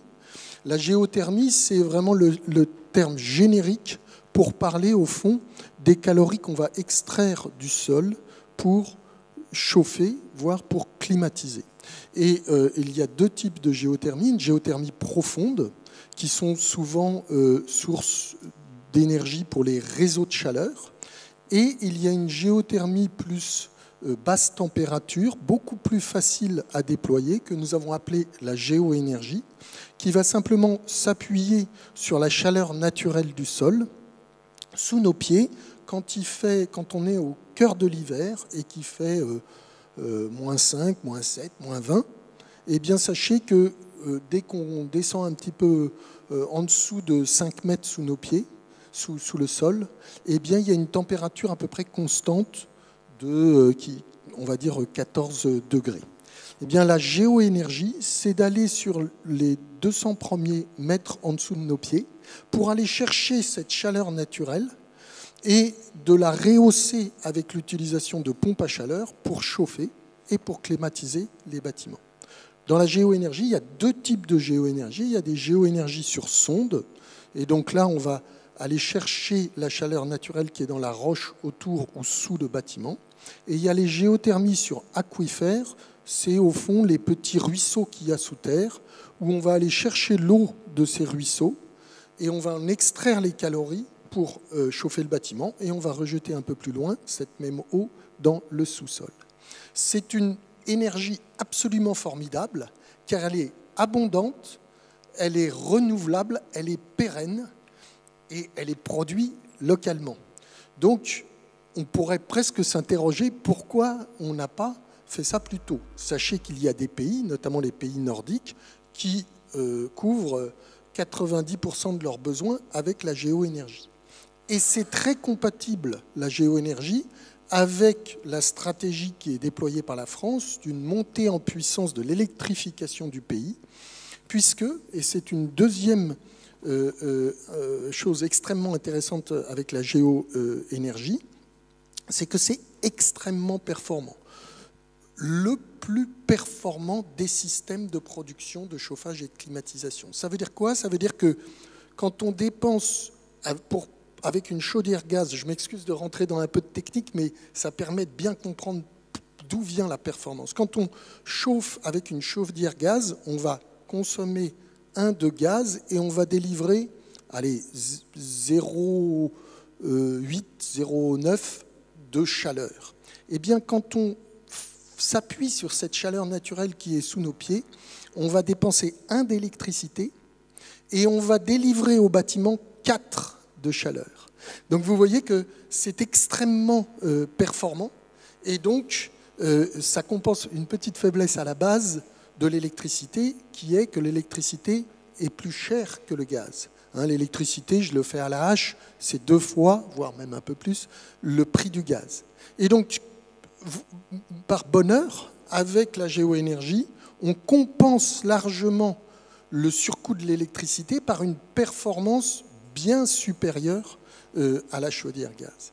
Et ça a un avantage concret pour vos copropriétés, c'est que ça va agir de pair sur la baisse de la consommation d'énergie de votre bâtiment. On va diviser par 4 votre consommation d'énergie dans votre bâtiment avec une géoénergie. Et on va diviser par 10 les émissions de carbone qui vont avec. Donc, certains ont pu parler d'une énergie parfaite. Et évidemment, vous avez un coût de l'énergie qui est 2 fois plus cher que le gaz, mais vous divisez par 4 la consommation, ça veut dire quoi? Ça veut dire que vous réduisez considérablement vos charges au quotidien pour vous chauffer. Et ça, c'est évidemment très intéressant. On a des gains qui sont de 40 à 50% par rapport au budget que vous payez aujourd'hui à base de fioul, à base de gaz notamment. Et oui, quelques compléments sur, parce qu'il y a beaucoup de gains effectivement, mais il y en a d'autres sur cette géoénergie. La première, c'est qu'on ne dépend pas des conditions climatiques sur cette énergie, puisqu'on se connecte au sol et qu'il a cette température stable toute l'année. Donc en fait, ce rendement dont vient de parler Pierre, il est stable et il est là toute l'année, quelle que soit finalement la température extérieure que vous avez dans le bâtiment. Et de la même manière, du coup, en corollaire, on va consommer l'électricité, le 1 pour 4, de manière très stable et de manière prévisible. Donc, c'est vraiment un engagement qu'on peut faire en termes de performance pour produire à la fois du chaud et du froid. Puisque, en fait, le fonctionnement, on peut le faire dans l'autre sens. On peut réinjecter les calories du bâtiment dans le sol et en fait, ce sol va réagir comme une batterie thermique et stocker ces calories pour les réutiliser en mode chauffage l'hiver suivant. Donc c'est aussi un moyen assez ingénieux de produire du froid avec encore un meilleur rendement que sur du chaud. On est plutôt sur des rendements de 6 sur la partie climatisation rafraîchissement. Et en même temps, ces calories, au lieu de les envoyer aux petits oiseaux quand il fait trop chaud et de surchauffer l'air extérieur, on va les garder pour l'hiver suivant. Donc c'est doublement ingénieux. Ensuite, c'est un système qui est très finalement discret et silencieux. On a un petit peu en tête la pompe à chaleur qui fait du bruit, malheureusement, sur ces toitures. Cette pompe à chaleur-là, elle se met dans un local chaufferie. Elle n'a pas de prise d'air, elle est connectée à la terre et elle se met en chaufferie dans un système fermé avec son système de captage.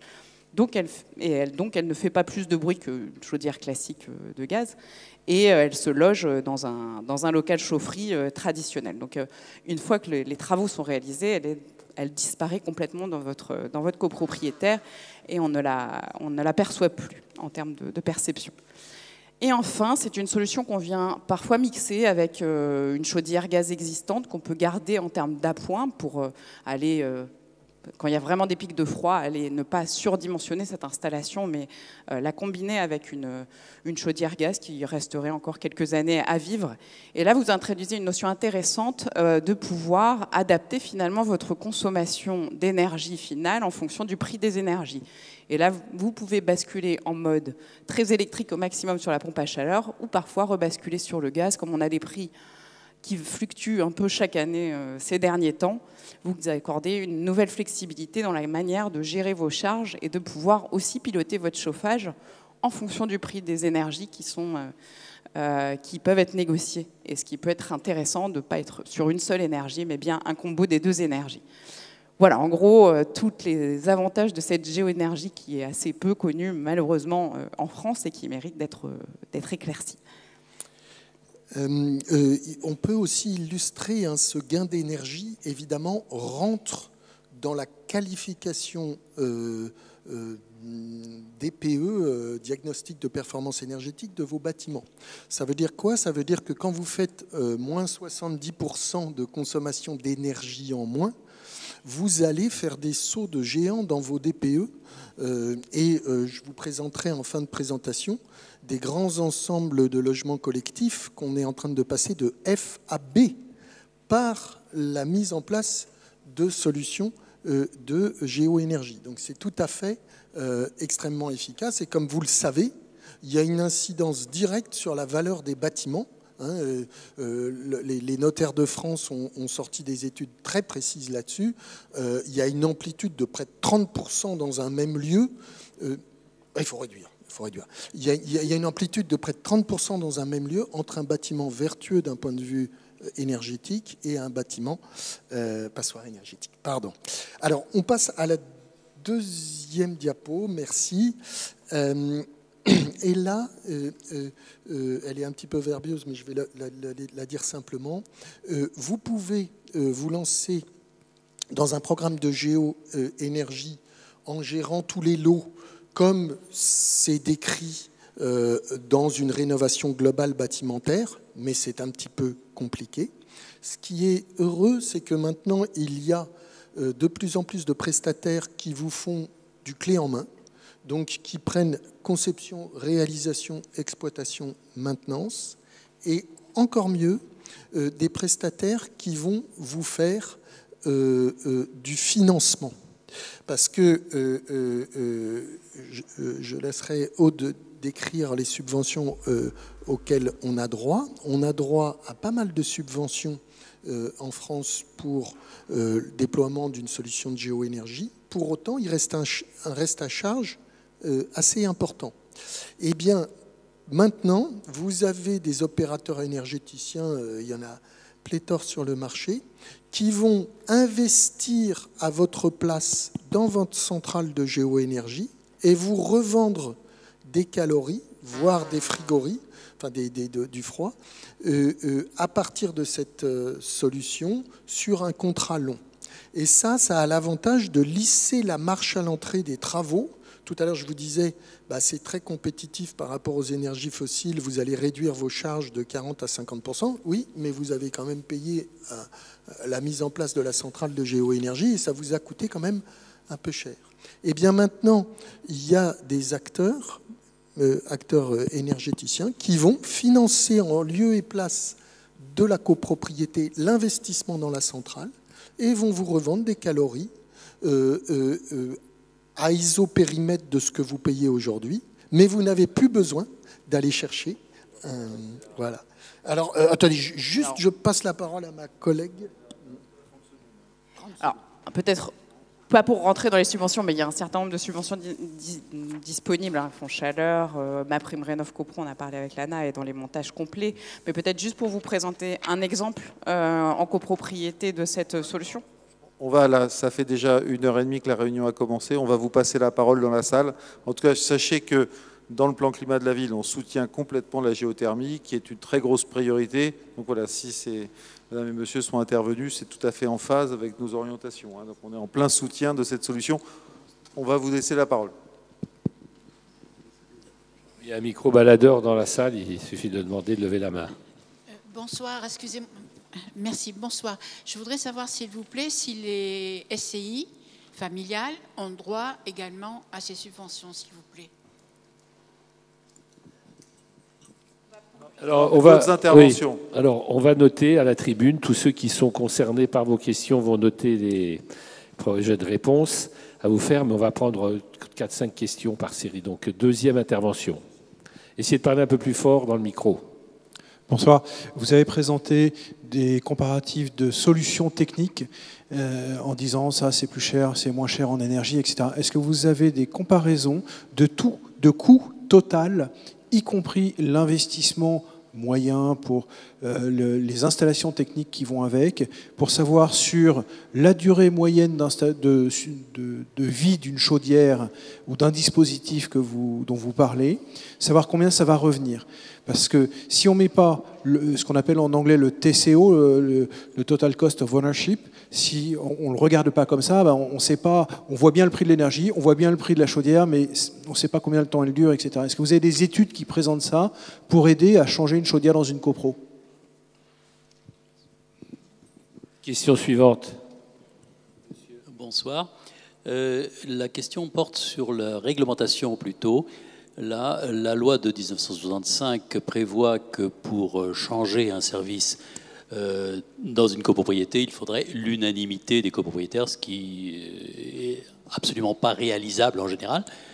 Est-ce que la loi a évolué ces derniers temps pour permettre plus de flexibilité afin de pouvoir changer un mode de chauffage? Une dernière question pour cette première série, madame. Bonjour. Je voulais savoir si les bâtiments classés monuments historiques, architecture paquebot pour exemple, sont éligibles à vos projets, à vos propositions, d'une part, et d'autre part, si les DPE de copropriétaires, de copropriété et les DPE individuels sont obligatoires dans le cadre des monuments classés monuments historiques. Voilà, maintenant les réponses. Alors, bonsoir. Moi, je vais répondre à la première question qui a été formulée sur les SCI, sur quelles sont les aides auxquelles peuvent bénéficier les SCI. Alors déjà, la première étape, c'est bien l'accompagnement de l'Agence parisienne du climat via le coach CoPro, qui permet notamment de bénéficier d'un accompagnement sur la modalité d'organisation d'un projet de rénovation, et le chèque audit de la ville de Paris également mobilisable dans le cas des SCI. Après, il y a la question de la SCI. Est-ce que c'est une monopropriété ou est-ce que c'est une SCI dans la copropriété? Si c'est une SCI en copropriété, donc avec d'autres copropriétaires, les aides au syndicat des copropriétaires sont aussi à destination des SCI. Et si vous êtes en SCI monopropriété, c'est bien ça? Je vous invite à vous rendre le 10 juin à l'hôtel de ville, n'est-ce pas, Monsieur Baudrier, pour assister à une réunion publique sur les aides spécifiques à destination des monopropriétés en SCI. Ce sera un temps qui sera dédié vraiment à l'approche des monopropriétés et donc des SCI pour vous présenter le panel des aides. Je vérifie juste dans mon agenda que c'est bien le 10 juin, j'ai un petit doute. C'est ça. Oui, comme votre demande, ce n'est pas la première fois qu'on se demande, et effectivement, dans les aides de l'ANA standard, ma prime rénov copropriété, ce n'est pas monopropriété, il y a un gros trou dans la raquette qu'on essaye de combler. J'ai vu la ministre du Logement il n'y a pas longtemps en disant on est dans un vrai sujet là.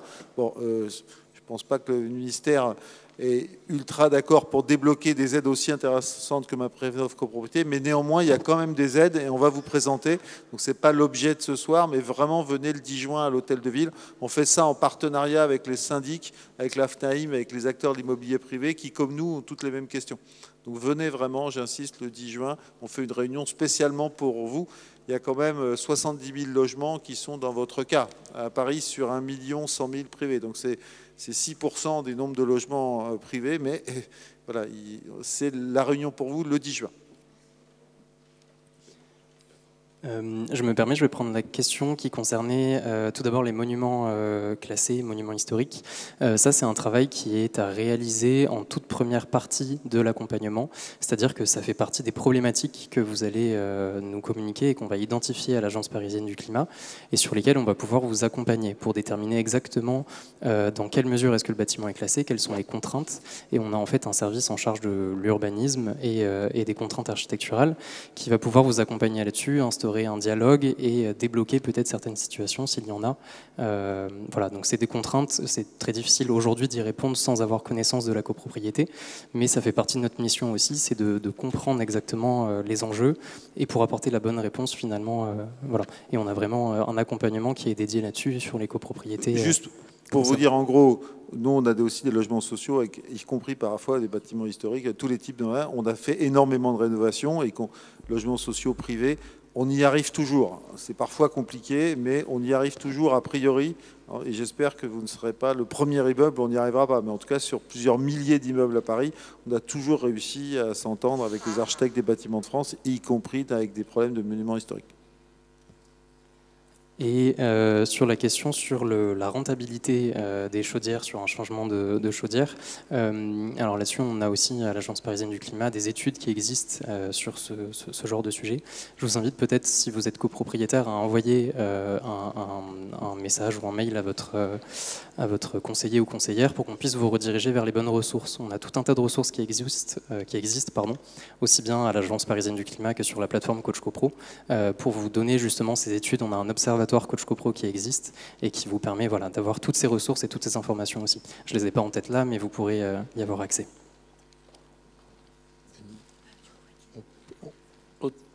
Voilà, je crois qu'on va passer à une deuxième série de questions.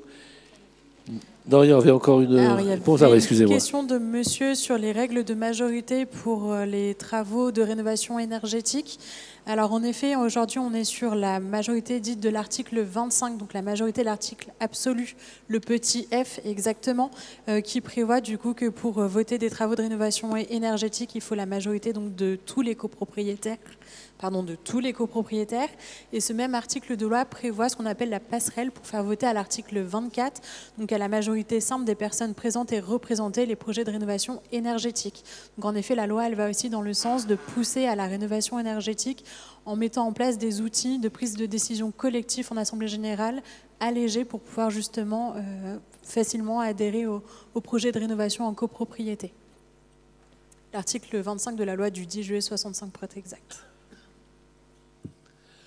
Alors voilà, on va passer à la deuxième série de questions. Qui a le micro? Madame. Bonsoir, vous m'entendez? Oui. Alors moi j'ai une petite question CPCU. Ah, c'est mieux? Voilà.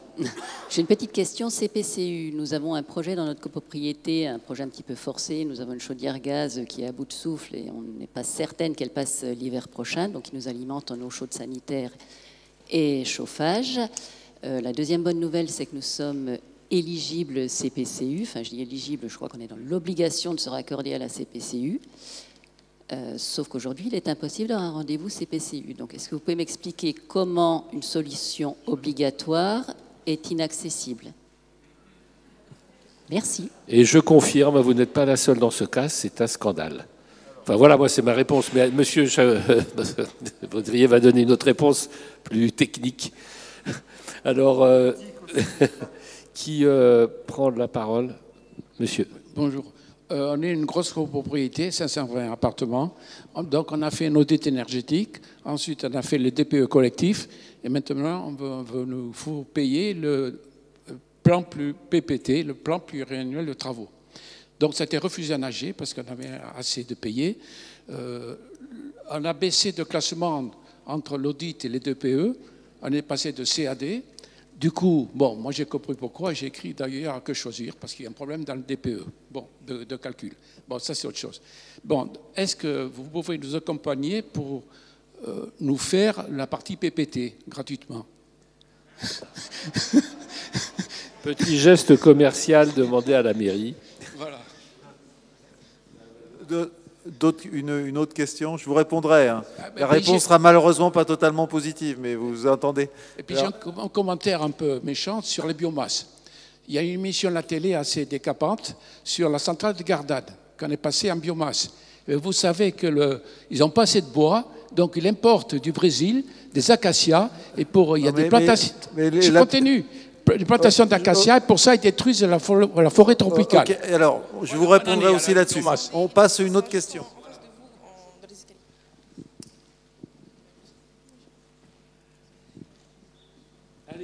Oui, merci. Juste une question. Est-ce que vous savez si, parce que c'est un ensemble immobilier sur lequel on envisage une rénovation énergétique, c'est en cours, mais on est en concurrence avec une rénovation des ascenseurs. C'est-à-dire que c'est un bâtiment ça a 40 années. Est-ce que vous savez sur les ascenseurs si on peut trouver des... Parce que là, c'est une rénovation très lourde aussi, un très gros budget. Est-ce qu'il y a aussi une économie d'énergie? Est-ce qu'on peut l'intégrer dans ce projet? Parce que je crois qu'on consomme aussi avec les appareils moins d'électricité. Voilà. Est-ce que vous savez si on aurait une possibilité d'inclure, parce qu'on est tenu de faire ce projet-là aussi pour notre copro? Quelques réponses. Alors pour la CPCU, Les choses en ce moment sont un peu complexifiées parce que la CPJU, il y a une concession qui date de près d'un siècle et qui est renouvelée pour la première fois de l'histoire cette année, juste dans les mois à venir. Donc on est dans une période extrêmement spécifique. Ça va changer. L'opérateur va en tout cas, il y a un appel d'offres très important d'ailleurs qui est engagé. C'est le plus gros marché de la ville. Donc en tout cas, si vous avez des sujets, nous interviendrons auprès d'eux. Donc vous nous contactez via l'Agence parisienne du climat, nos services, on relayera vis-à-vis de la CPCU pour que les choses soient plus efficaces. Ça arrive qu'il y ait des dysfonctionnements. Alors, Philippe Goujon l'a dit, c'est un scandale. Là, il a résumé de façon un peu ça, mais en tout cas, il y a quelques dysfonctionnements et on est là pour vous accompagner, pour leur tirer les oreilles. Ça nous arrive aussi pour nos bâtiments à nous, mais on y arrive. Mais en tout cas, n'hésitez pas à nous contacter, c'est notre boulot et ça, c'est un service gratuit de la mairie auprès de vous. Alors après, sur le PPT, monsieur, on vous apporte, je vous ai rappelé, le cofinancement apporté par la ville est le meilleur de France. Ça coûte extrêmement cher aux finances de la ville. Tout ça, c'est l'argent public, c'est vos impôts. Donc évidemment, là, vous avez le beurre, l'argent du beurre, mais vous demandez encore un peu plus. Donc à un moment, vous savez que c'est comme tout, les budgets ne sont pas totalement infinis. Donc on ne peut pas financer tous les PPT à tout le monde. On ne s'en sortirait pas. Voilà, donc, et déjà, le financement qu'on apporte, à terme, ça fera 200 millions d'euros du budget de la ville. Ah ouais, non, mais faire quelque chose, ça veut dire le financer. Hein, parce que faire les études, ça veut dire qu'on les paye. Donc à un moment, on ne peut pas tout payer. Voilà, on paye énormément pour que ça fonctionne. Au-delà d'un moment, moi, j'ai déjà beaucoup discuté de ce sujet avec mon collègue adjoint aux finances, mais à un moment, voilà, sa patience a des limites et je partage cette analyse. Donc là, on ne peut pas aller plus loin que ce qu'on est. C'est déjà de très loin le financement le plus important de France. Sur la biomasse, effectivement, la biomasse, au point de vue, au niveau national, de notre point de vue, et c'est d'ailleurs ce qui est marqué dans notre plan climat, les développements potentiels sur l'énergie, c'est plutôt ce qui vous a été présenté ici. Hein, on est beaucoup plus... effectivement, il y a un potentiel de développement de la géothermie. Alors la géothermie soit de surface, qui est la géoénergie, soit la géothermie profonde, qui est un autre sujet aussi, mais qui est aussi ça, qui est complémentaire. Mais hein, ils sont d'ailleurs d'accord. Hein. Donc voilà, il y a un énorme potentiel à Paris. C'est la biomasse, comme vous le dites, il y a un sujet de ressources et c'est d'ailleurs il y a beaucoup d'études actuellement, des scénarios climatiques qui montrent bien que tout le monde veut utiliser la biomasse pour se chauffer, pour faire des carburants de synthèse dans les avions, dans les voitures. Donc à la fin, il n'y a plus assez de bois. Et c'est une réalité. Donc ce n'est pas notre priorité, très loin de là. Votre petite boutade le résumait, mais très bien, on est plutôt en phase. Donc c'est plutôt avec ces messieurs, dames qu'il y a de l'avenir. Voilà, pour vous dire les choses un peu rapidement. Et pour les autres questions ? Je me permets de compléter simplement sur la partie DPE, audit et PPT dont vous parliez, monsieur. Aujourd'hui, le DTG, qui est donc subventionné par la ville de Paris, comprend la partie DPE, qui est obligatoire, comprend la partie PPT, plan pluriannuel de travaux, et comprend donc une partie complémentaire qui est intéressante pour vous, qui est l'étude des scénarios de rénovation énergétique. Donc ça va un petit peu plus loin que la réglementation. Et voilà, c'était simplement pour clarifier que c'est ce format-là qui est bien subventionné. Et après, pour la question sur les travaux, le projet, c'est évidemment possible d'inclure votre projet de rénovation de l'ascenseur dans votre projet de rénovation énergétique. Simplement, c'est des travaux qui ne seront pas subventionnables par l'ANA. Mais c'est pareil, si vous avez envie de refaire les peintures des pièces collectives, des parties communes, c'est envisageable, mais ça ne va pas être finançable.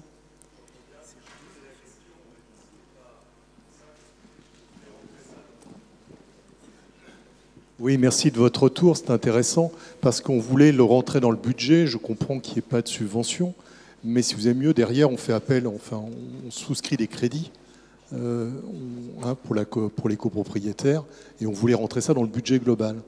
Donc là, vous laissez entendre qu'effectivement, ce serait possible de budgéter l'ensemble, quoi. Ouais, ça, c'est à voir avec les conditions du prêt, en fait. Bien sûr, bien sûr. Mais ça rentre effectivement dans le projet global, quoi, je veux dire. Il y en a une partie qui sera subventionnée, il y aura du prêt à taux zéro. Voilà, je crois que les ascenseurs ne rentreront pas dedans, là. Hein, c'est ça, ouais. Mais en revanche, les prêts complémentaires, oui. Merci.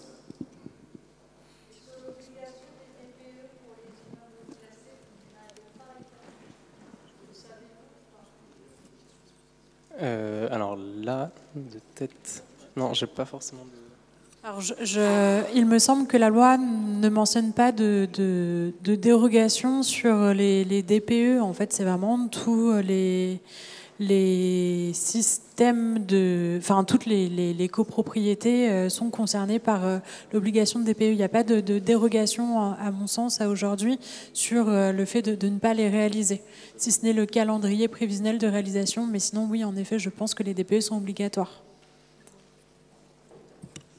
Bien, on va reprendre une dernière série peut-être de questions. Oui, madame. Oui, bonsoir. Première chose, vous me permettrez de remercier la mairie d'une part et puis tous les intervenants, parce que chaque fois, vous avez quand même beaucoup de personnes qui sont intéressées, qui viennent à vos réunions, et ça permet quand même beaucoup d'évoluer. Une simple petite question, enfin deux questions. La première, en ce qui concerne la géoénergie, est-ce que vous avez aussi une comparaison entre géoénergie et réseau de chaleur, parce que vous en avez donné par rapport à d'autres choses, ce serait intéressant de le savoir. Et deuxième partie, j'ai vu qu'il y avait dans l'assistance pas mal de gens de conseils syndicaux, voire de présidents de conseils syndicaux.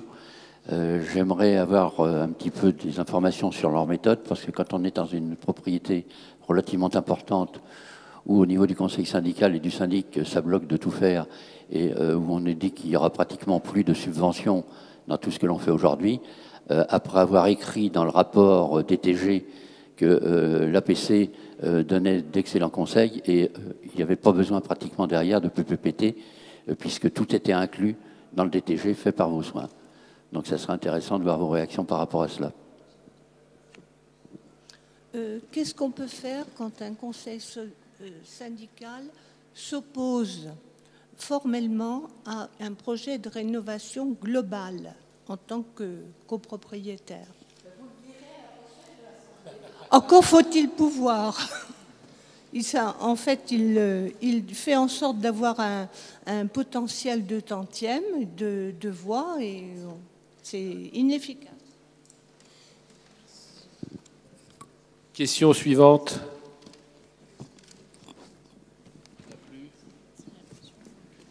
Monsieur au fond à gauche, ou madame. Nous devions avoir une subvention de 10 000 € suite à l'étude de la rénovation énergétique et on nous a annoncé que la subvention ne serait pas versée car il n'y a plus d'argent.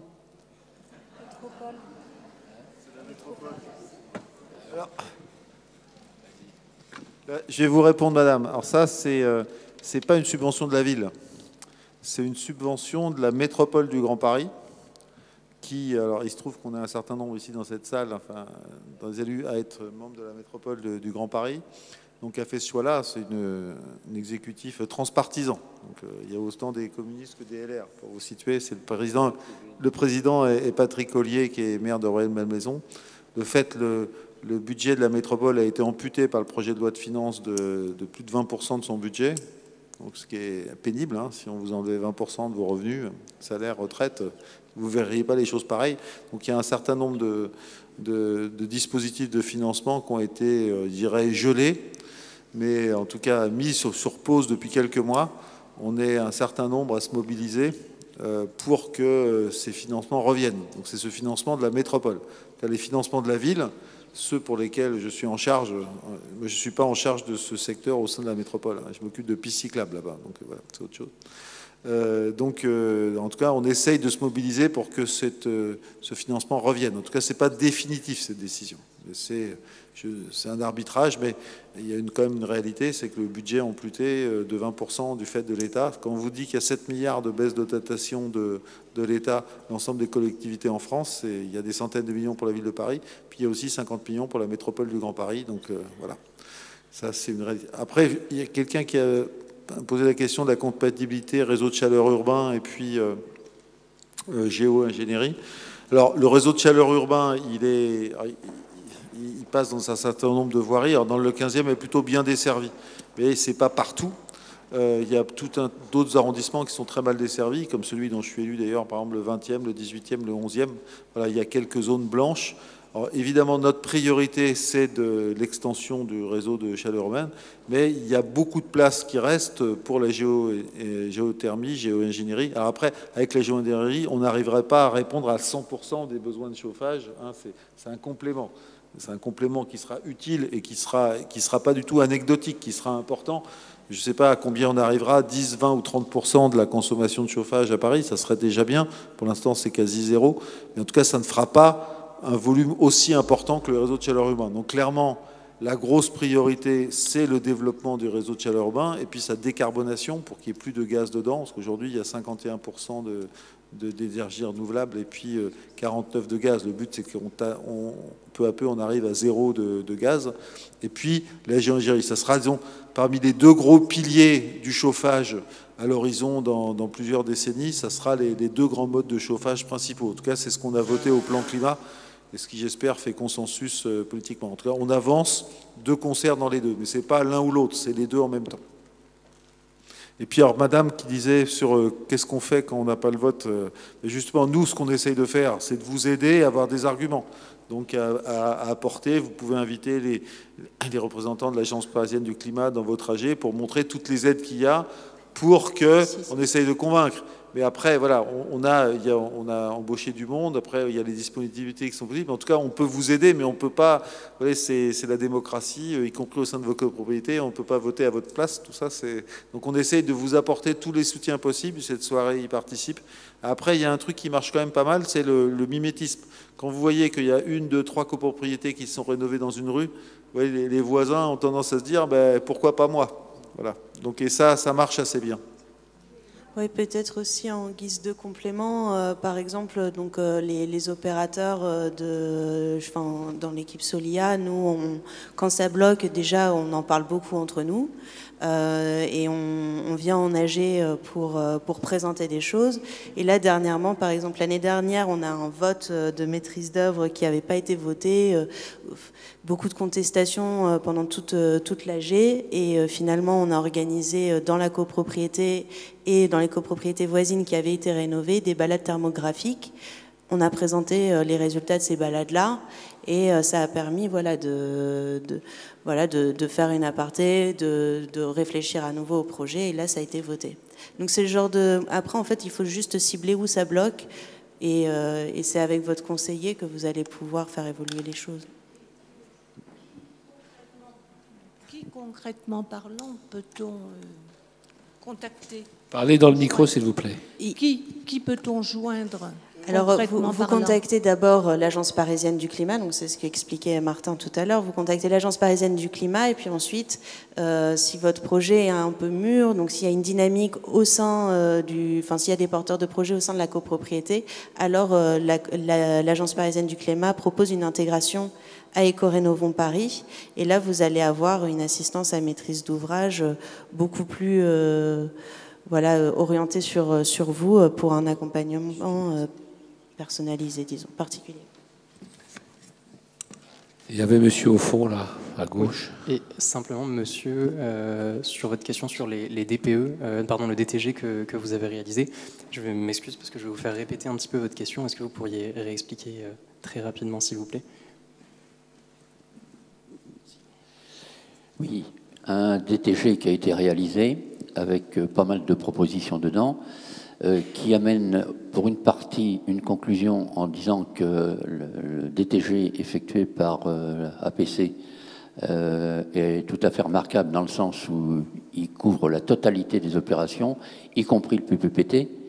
Et pendant ce temps-là, on fait appel à 2 autres entreprises. J'ai écrit d'ailleurs, et j'ai eu une petite réponse de votre part, 2 autres entreprises qui viennent, qui sont consultées, donc des travaux supplémentaires, des coûts supplémentaires pour la copropriété, où le dernier que j'ai vu, qui passait un peu dans les appartements, m'a dit vous avez raison, parce que c'est tout à fait redondant ce qu'on est en train de faire. J'aimerais savoir quel regard vous portez là-dessus et comment vous pouvez intervenir pour éviter ce genre de bêtises qui coûtent de l'argent, qui ne servent à rien, alors qu'on s'est bien appuyé sur APC par rapport à tout le DTG qui a été fait et qui englobe en même temps le PPPT. Alors le rôle de l'APC justement là-dedans, c'est de bien vous aiguiller dans les différents dispositifs qui existent, les différents diagnostics que vous pouvez réaliser. C'est la mission qu'on porte justement, c'est de faire un entretien avec vous pour bien comprendre où est-ce que vous en êtes aujourd'hui et voilà, vers quoi on peut vous aiguiller. Donc l'idée c'est qu'on peut vous guider entre les différents dispositifs puisque tout ne s'applique pas à toutes les copropriétés. Ça peut être simplement un format PPT et DPE ou un format diagnostic technique global. Donc c'est vraiment du cas par cas. Là, sur ce cas, je vous invite peut-être justement à envoyer un mail à votre conseiller, je ne sais pas si c'est moi ou M. Bailly, pour qu'on puisse regarder le sujet un peu plus en détail. Monsieur, vous avez la parole. Oui, merci. Est-ce qu'il vous paraît possible, techniquement et financièrement, de procéder à l'isolation des tours des fronts de Seine qui, en moyenne, font 32 étages, je le rappelle? Est-ce que c'est possible par un échafaudage extérieur, sans rentrer trop dans la technique? Et financièrement, est-ce possible? Parce que bientôt, elles ne seront plus aux normes pour être louées ou vendues. Là, moi, il m'est arrivé d'être président de la SEM Paris-Seine, donc qui gère la dalle du front de Seine, donc je vois un peu les immeubles. Ça, c'est des immeubles très spécifiques, bien entendu. On ne peut pas vous donner de réponse. En tout cas, ce que je peux vous dire sur des très grands immeubles de grande hauteur du secteur privé, d'ailleurs, qui étaient dans le 19e, c'est des très immeubles sur les orgues de Flandre, mais c'est des immeubles de très grande hauteur. On est arrivé à faire des rénovations, d'ailleurs, privées, qui ont été à des coûts tout à fait accessibles, avec des bons gains d'énergie. On a déjà fait du très gros IGH à Paris, et ça fonctionne. D'ailleurs, on a rénové les 2 immeubles I3F du bailleur social selon le même procédé constructif. Après, voilà, il n'y a pas de règle absolue, c'est des cas très spécifiques, mais en tout cas, on a plusieurs exemples de rénovation qui ont d'ailleurs au ratio au logement qui n'ont pas été chers, qui n'ont pas été si compliqués ni trop chers. Oui, la tour Pita. Non, mais il y a un certain nombre de tours qui sont en cours de rénovation, d'ailleurs, actuellement. C'est des travaux considérables. Mais si vous faites allusion à une tour particulière, saisissez-nous, et puis on pourra vous donner une réponse. Avec ma collègue Claire Conteneur, qui est ici présente, qui est membre du conseil d'administration aussi de la SEM Paris-Seine, on pourra essayer de vous aider, d'appuyer votre demande. En tout cas, la rénovation énergétique d'une tour, c'est tout à fait possible. Après, c'est avec votre architecte que vous allez voir comment. C'est en fonction de chaque spécificité d'architecture. Et juste sur la question du front de Seine, il y a une copropriété qui est André Citroën, justement, qui a bénéficié du dispositif Éco-Rénovons Paris et qui a déjà, je crois, terminé maintenant ses travaux de rénovation énergétique. Donc on a déjà une copropriété, donc une de vos voisines, qui a réalisé un grand projet de rénovation.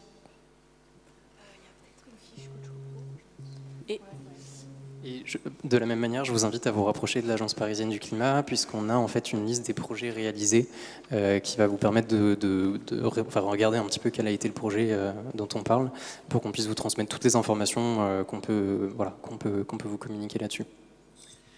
Bien, nous nous acheminons vers la conclusion de cette réunion. Est-ce qu'il y a encore une question essentielle qui n'aurait pas été posée? Alors la troisième de votre part. Ah ben, si c'est pas essentiel, alors on ne prend pas. On va quand même dire, si, allez-y, je plaisante. On a déjà classé C, et pour obtenir un gain de 35%, c'est impossible. Et déjà 15%, c'est déjà beaucoup. On a réussi à avoir 12% en baissant le débit, donc en réduisant la température moyenne de chauffage. On ne voit pas comment avoir accès aux aides. On ne voit pas ce qu'on pourrait faire. On peut accéder à 15%. En plus des 12 qu'on a déjà réussi, on va pas... Alors, ça, monsieur, nous, justement, la ville de Paris, l'aide, alors c'était dans une des nombreuses diapositives que vous avez vues, mais vous pourrez les retélécharger, regarder, parce que tout ça est long et compliqué. Mais c'est pour ça que l'aide de la ville de Paris, on a mis un seuil assez bas à 15% pour que vous soyez beaucoup plus nombreux à pouvoir toucher. Le seuil de ma prime de copropriété, c'est 35%, mais c'est le choix de l'État. C'est donc ça, bien malheureusement, et à mon avis, ils seront, donc ça, on peut regretter. Et effectivement, il y a un certain nombre de rénovations, peut-être la vôtre, qui ne pourront bénéficier que de l'aide de la ville. En tout cas, nous, on a essayé de faire pour que ça serve au maximum de copropriétés avec ce seuil barré. C'est une des grosses différences des aides de la ville par rapport à l'aide de l'État. Mais voilà, à part envoyer un courrier à un Premier ministre et puis à la ministre du Logement, je ne peux pas vous dire grand-chose. Surtout au ministre des Finances. Voilà, la rénovation thermique est en marche. Donc, on va essayer de vous accompagner au mieux. N'hésitez pas à nous saisir. Vous avez tous les interlocuteurs ici et vous avez toutes les adresses sur les documents. Merci à toutes et à tous. Et bon courage pour vos travaux. Et merci à tous les services qui nous ont accompagnés.